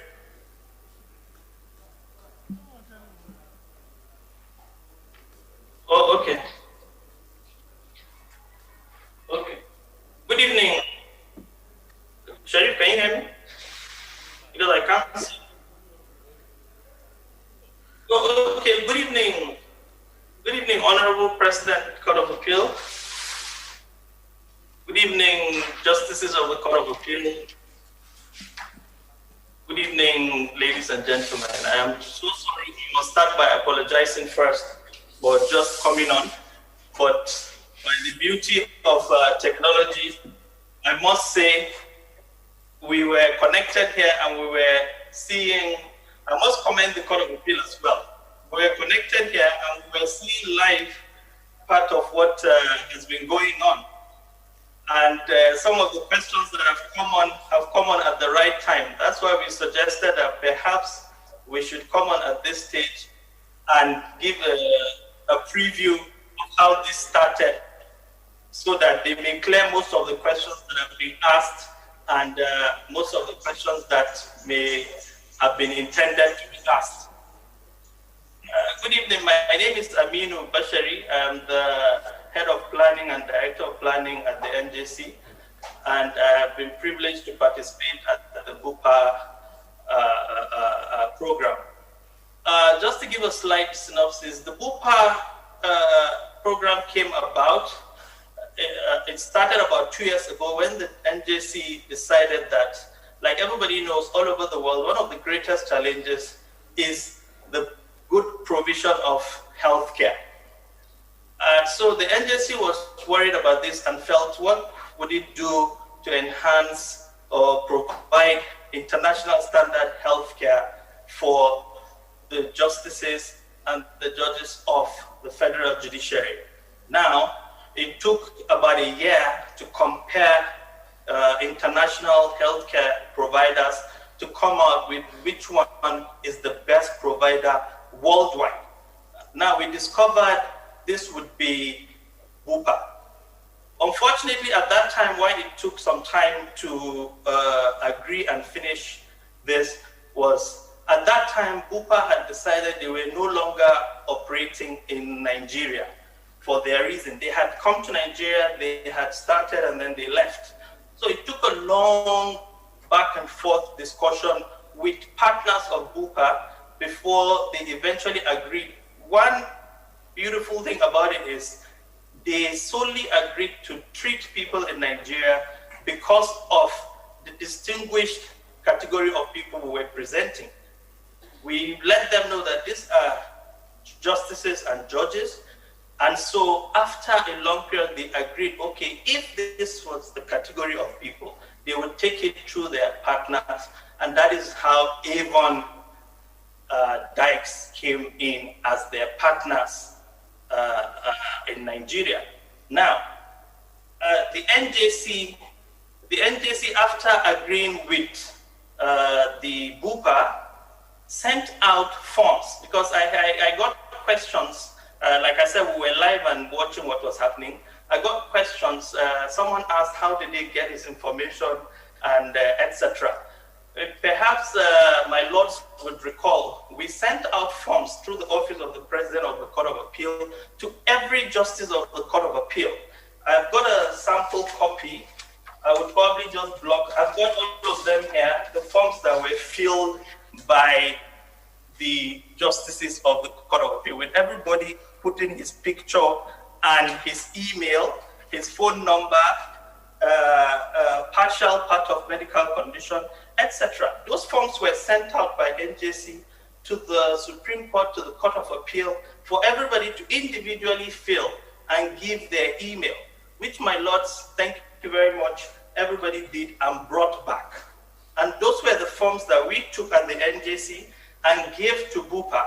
Now, Bupa insisted that everybody must insert his email, because with medical health care, a lot of people want to, the providers want to deal directly only with the individual, because they don't want a third party to know whatever problem any other person has. So they made it clear that there must be a valid email and perhaps even a phone number. That's how mails started going directly from Bupa International. Perhaps I give a synopsis. Bupa International is at the UK, well, was scattered all over the world, but they are mainly registered at the UK, and they wanted to deal directly, because they can't now say if they want to talk to somebody, they have to come through the NJC before they talk to the justice. And so that's how they started sending mails directly to confirm that they were talking to the registered individuals that they are providing this healthcare to.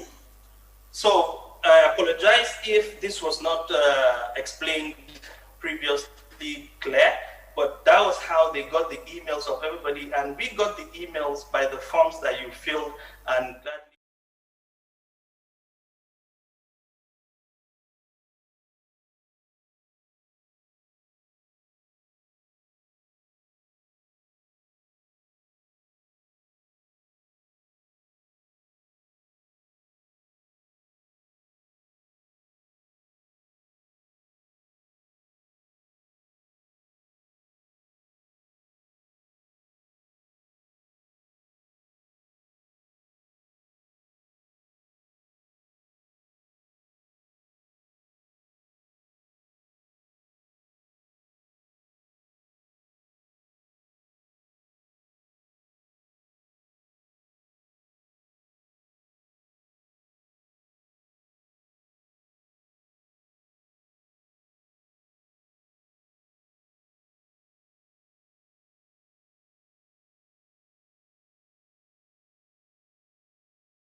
when did you start the program?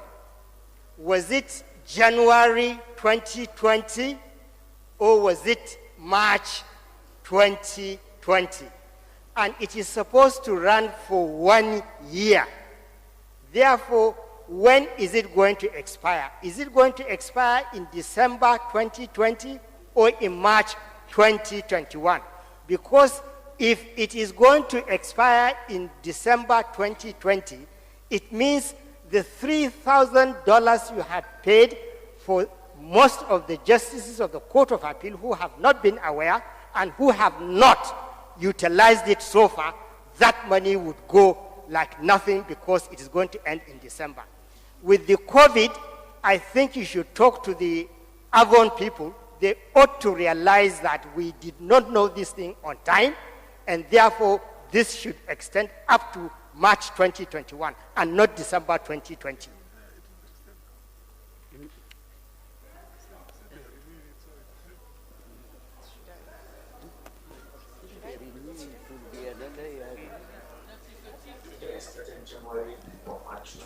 When did you start the program? Was it January 2020? Somebody saying something. Or was it March 2020? And it is supposed to run for 1 year. Therefore, when is it going to expire? Is it going to expire in December 2020 or in March?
If I'm going to put this into three major categories, the first issue I have identified here is proper onboarding. A proper onboarding has not been done with the justices, and that is why there is a lot of confusion about the scheme, and there is no clarity exactly about how the scheme works. The other bucket I have been able to identify is even an understanding of your plan benefits. What exactly can you access now that you are on the scheme? And the third bucket I have been able to identify are your access to providers.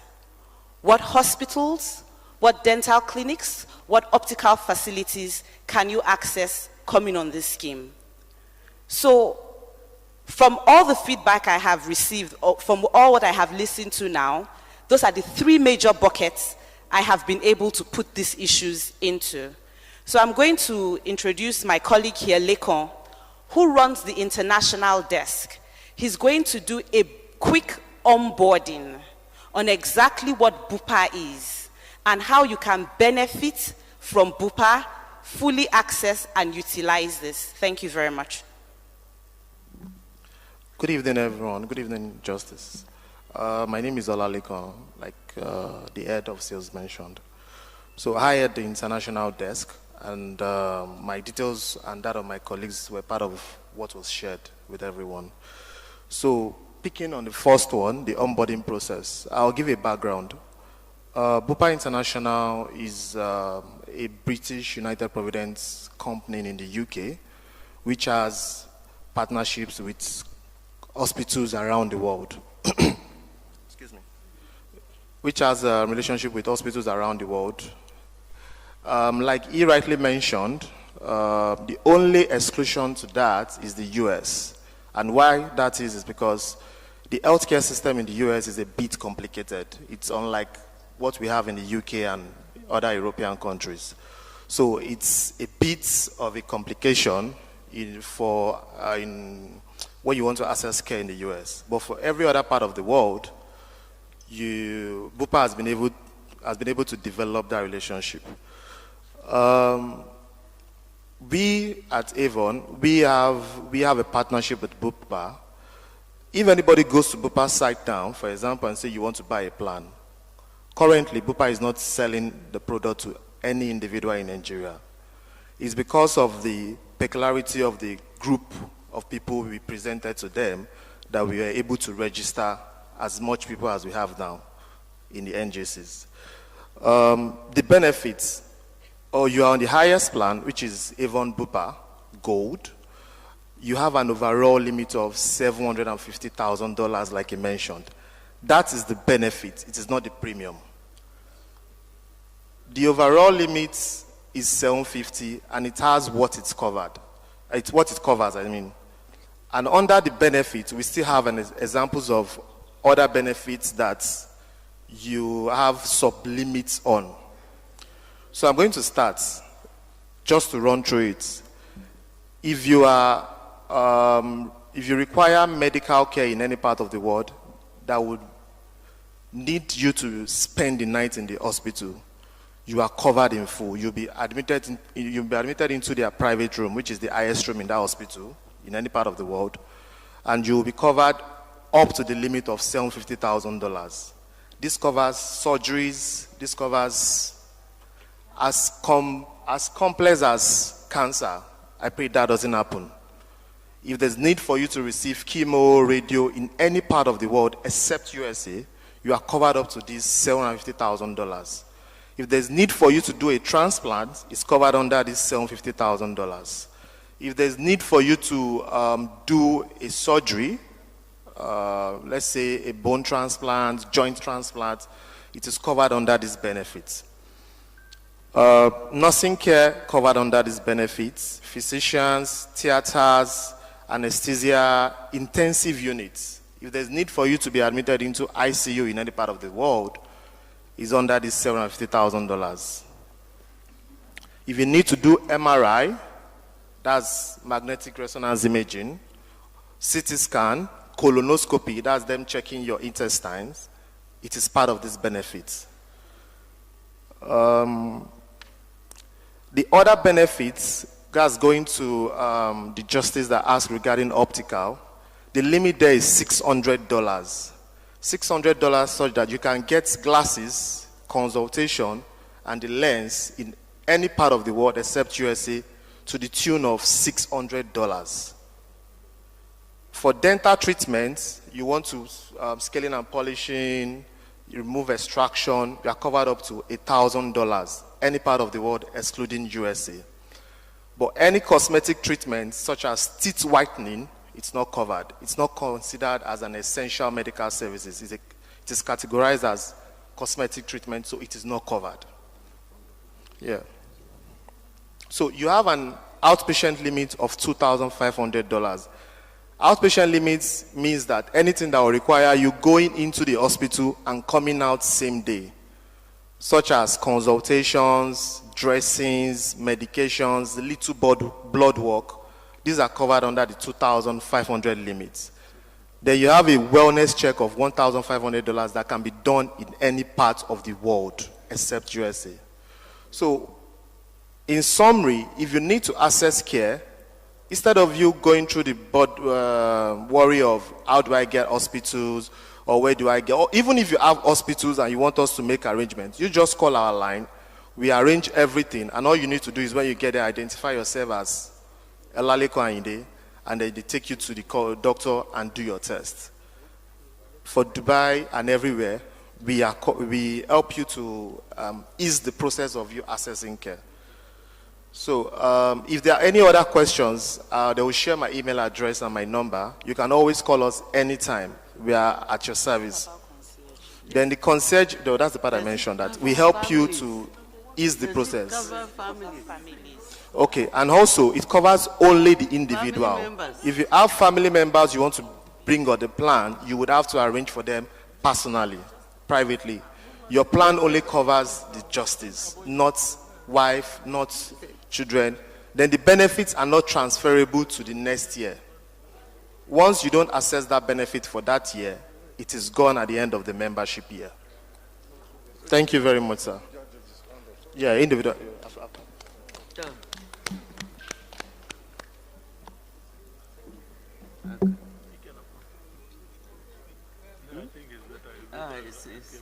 Time is, sorry, they have spent too much time. Yes, yes, so. The rest you can finish in your in-house thing tomorrow.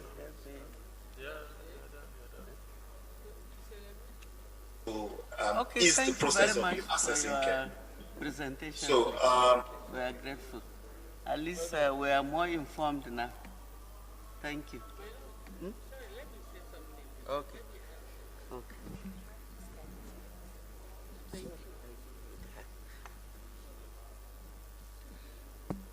I don't know. I would like to ask the representatives of Bupa and Avon if you can organize a workshop for us so that you can explain, to the justices, so we are not in a rush, because it's running late now. We have to go and eat dinner and then go to bed and wake up tomorrow morning, So if you can organize, but, you will bear the cost and everything. Yes. So that then will give you the time. We will discuss. We're having our meeting tomorrow, so we can discuss and agree on a time when you can come and talk to us and educate us, so we can understand this thing better. If that is okay with you, fine. No?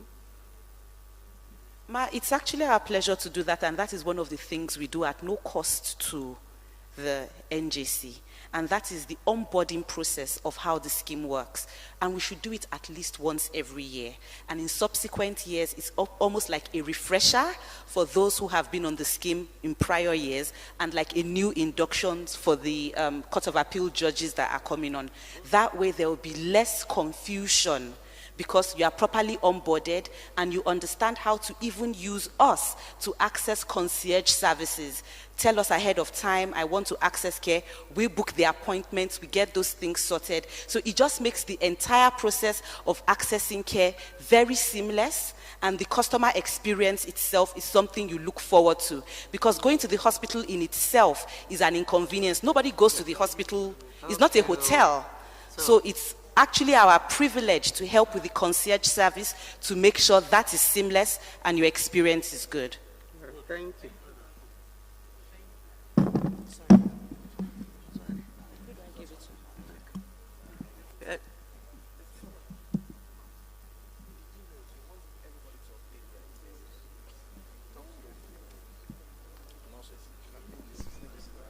One of the things we do at no cost to the... Since you are... please, sorry, we will go ahead with the third presentation, but we'll give you 10 minutes to round up that presentation, please. Yes. Sorry.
They're seeing me in the doctor was saying you're still missing.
My Lord, the Honorable, the President of the Court of Appeal, the Chairman of this session, my Lord, the Presiding Justices, my Lord, my brothers, the Justices of the Court of Appeal, my Lord, the Chief Judge of Borno State High Court, the face of ICT in the Nigerian judiciary, an international figure, national figure in the world of ICT. The ICT committee arranged really for a sort of brief training and interaction in the area of accessibility to Zoom meetings, or Skype, or Microsoft Teams, so that as the Honorable President has already led the way in adopting ICT as a special priority in this court, we wanted to entrench this culture and practice of virtual meetings and seminars. She has been doing this since she has assumed office, and she has held meetings with virtually every sector of the Court of Appeal, starting from the presiding justices, the staff, management, and whatever. So we thought that we would take this opportunity to try and help ourselves in becoming very adept at joining Zoom meetings, because a lot of meetings are arranged.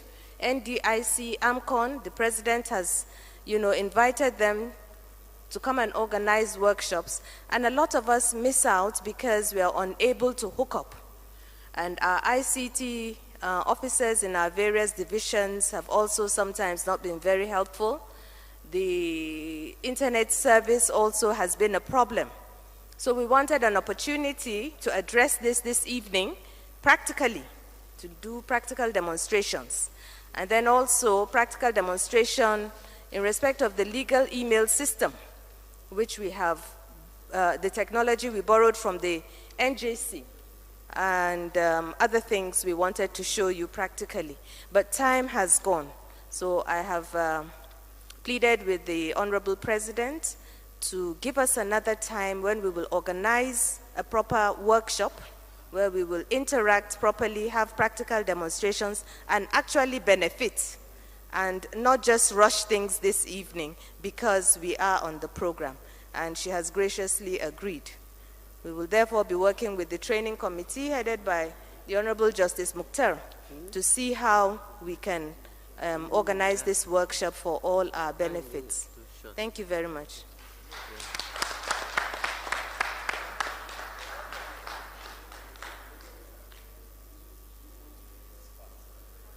We have heard the chairperson of the ICT committee. So it has been postponed to another time. So I want to thank the Honorable President of the Court of Appeal for giving me this opportunity to chair this session.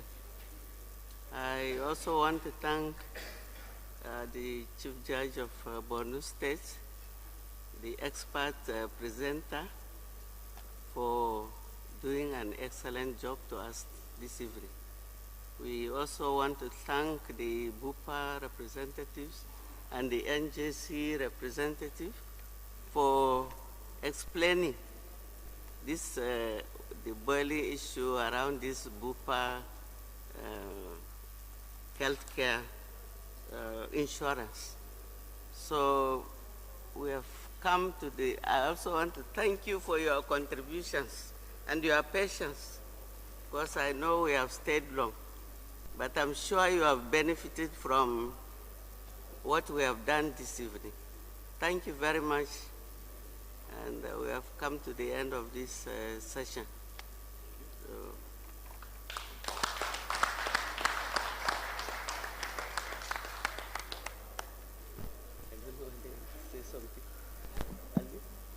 My Lord, the Honorable President of the Court of Appeal, all other protocols duly observed. My Lord, we want to invite the Acting Chief Registrar of the Court to give us a brief announcement. Thank you. My Lord, the Honorable President of the Court of Appeal, Justices of the Court of Appeal here present. My Lord, it's an announcement about the movement of your files, and we are moving from the hotel to the airport. So, subject to your convenience, my lords, you should see the DCI Lagos for these arrangements. Thank you. I said, subject to your convenience, my lords, you should see DCI Lagos for movements of your files and moving from the hotel to the airport. Subject to your convenience. Thank you, my Lord.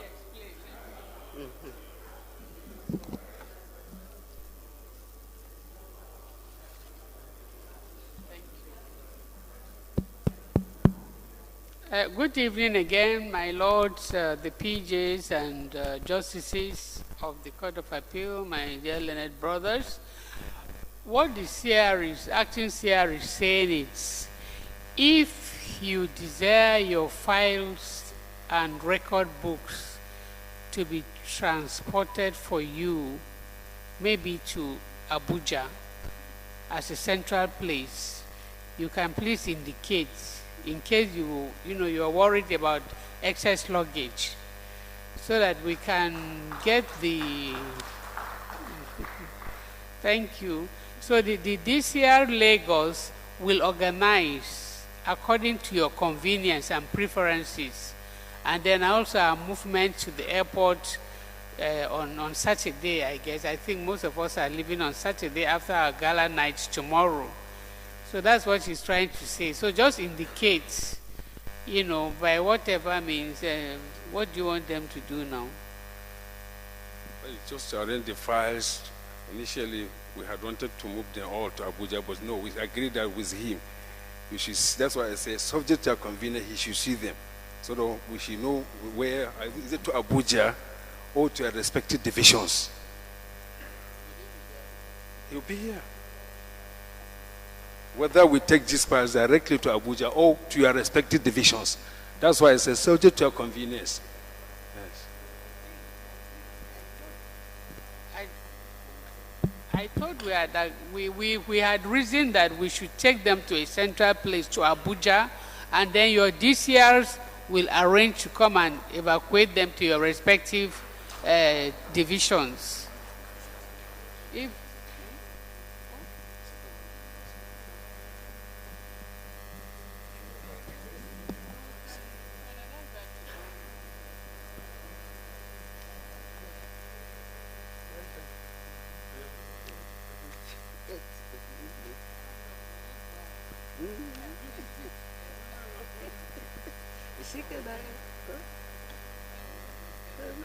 My lords, at this stage, we have come to the end of today's session, and we would like to invite the Honorable Justice C.N. Ua, JCA, to please come forward and lead us in closing prayers.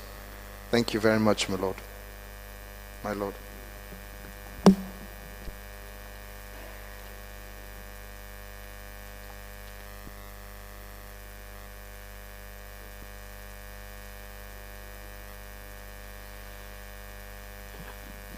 Shall we rise up, please, in prayer? Please, shall we rise up in prayer? In Jesus' name, in Jesus' mighty name. Lord of Lords, King of Kings, we thank you, we praise you, we glorify your holy name. King of glory, we thank you for keeping us alive till this moment. We thank you, we praise you for all you've been doing in our lives. Even the wisdom to organize this unique outing, we thank you. We thank you, Lord, for leading us thus far. We thank you for my Lord the President, with the new innovations and the successes that are being recorded on a daily basis. We thank you. We thank you for her life. We thank you for the life of the justices and our families. This year has been challenging worldwide. For the country, Nigeria has been challenging. As individuals and as the court, we have encountered losses, at the same time, many gains. May we celebrate more the gains, and the losses we leave in your holy hands. In all, we continue to give you thanks. King of Glory, at this moment, we'd like to remember Mr. President. Guard and guide him in the governance of the country. We also commit into your holy hands the Honorable President, Court of Appeal. King of Glory, give her good health. Preserve her and members of the court. And we thank you, Lord, for the program so far that has gone very well. There has been no negative reports. And as we round up tomorrow, King of Glory, we continue to pray for successes. And as the year is coming to a close, King of Glory, we give you thanks. We pray that we shall not encounter any loss. The number that we are, instead, King of Glory, increase us in every aspect of life. And at the end of it all, King of Glory, may we all witness the new year in perfect health, in joy, and always to remember to continue to give you thanks in all events. And as all this comes to a close, King of Glory, also give us the heart and mind of appreciation of what is being done for us. Let us complain less. Let us work more and work better together as a family court. King of Glory, we pray that we live up to that appellation of family court. Let it manifest in everything we do and everything we do. And in all, at the end of it all, may we always have cause to continue glorifying your holy name. All this we pray and ask in your mighty name. Amen. My Lord, we're indeed most grateful. And at this stage, we would like to close with the national anthem.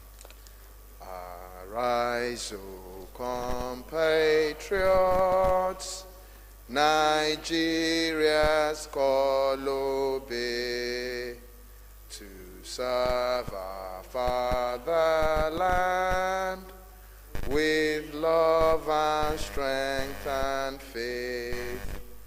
The labor of our heroes past shall never be in vain. To serve with heart and might, one nation bound in freedom, peace and unity. Good night, my lords. God bless us all. Good.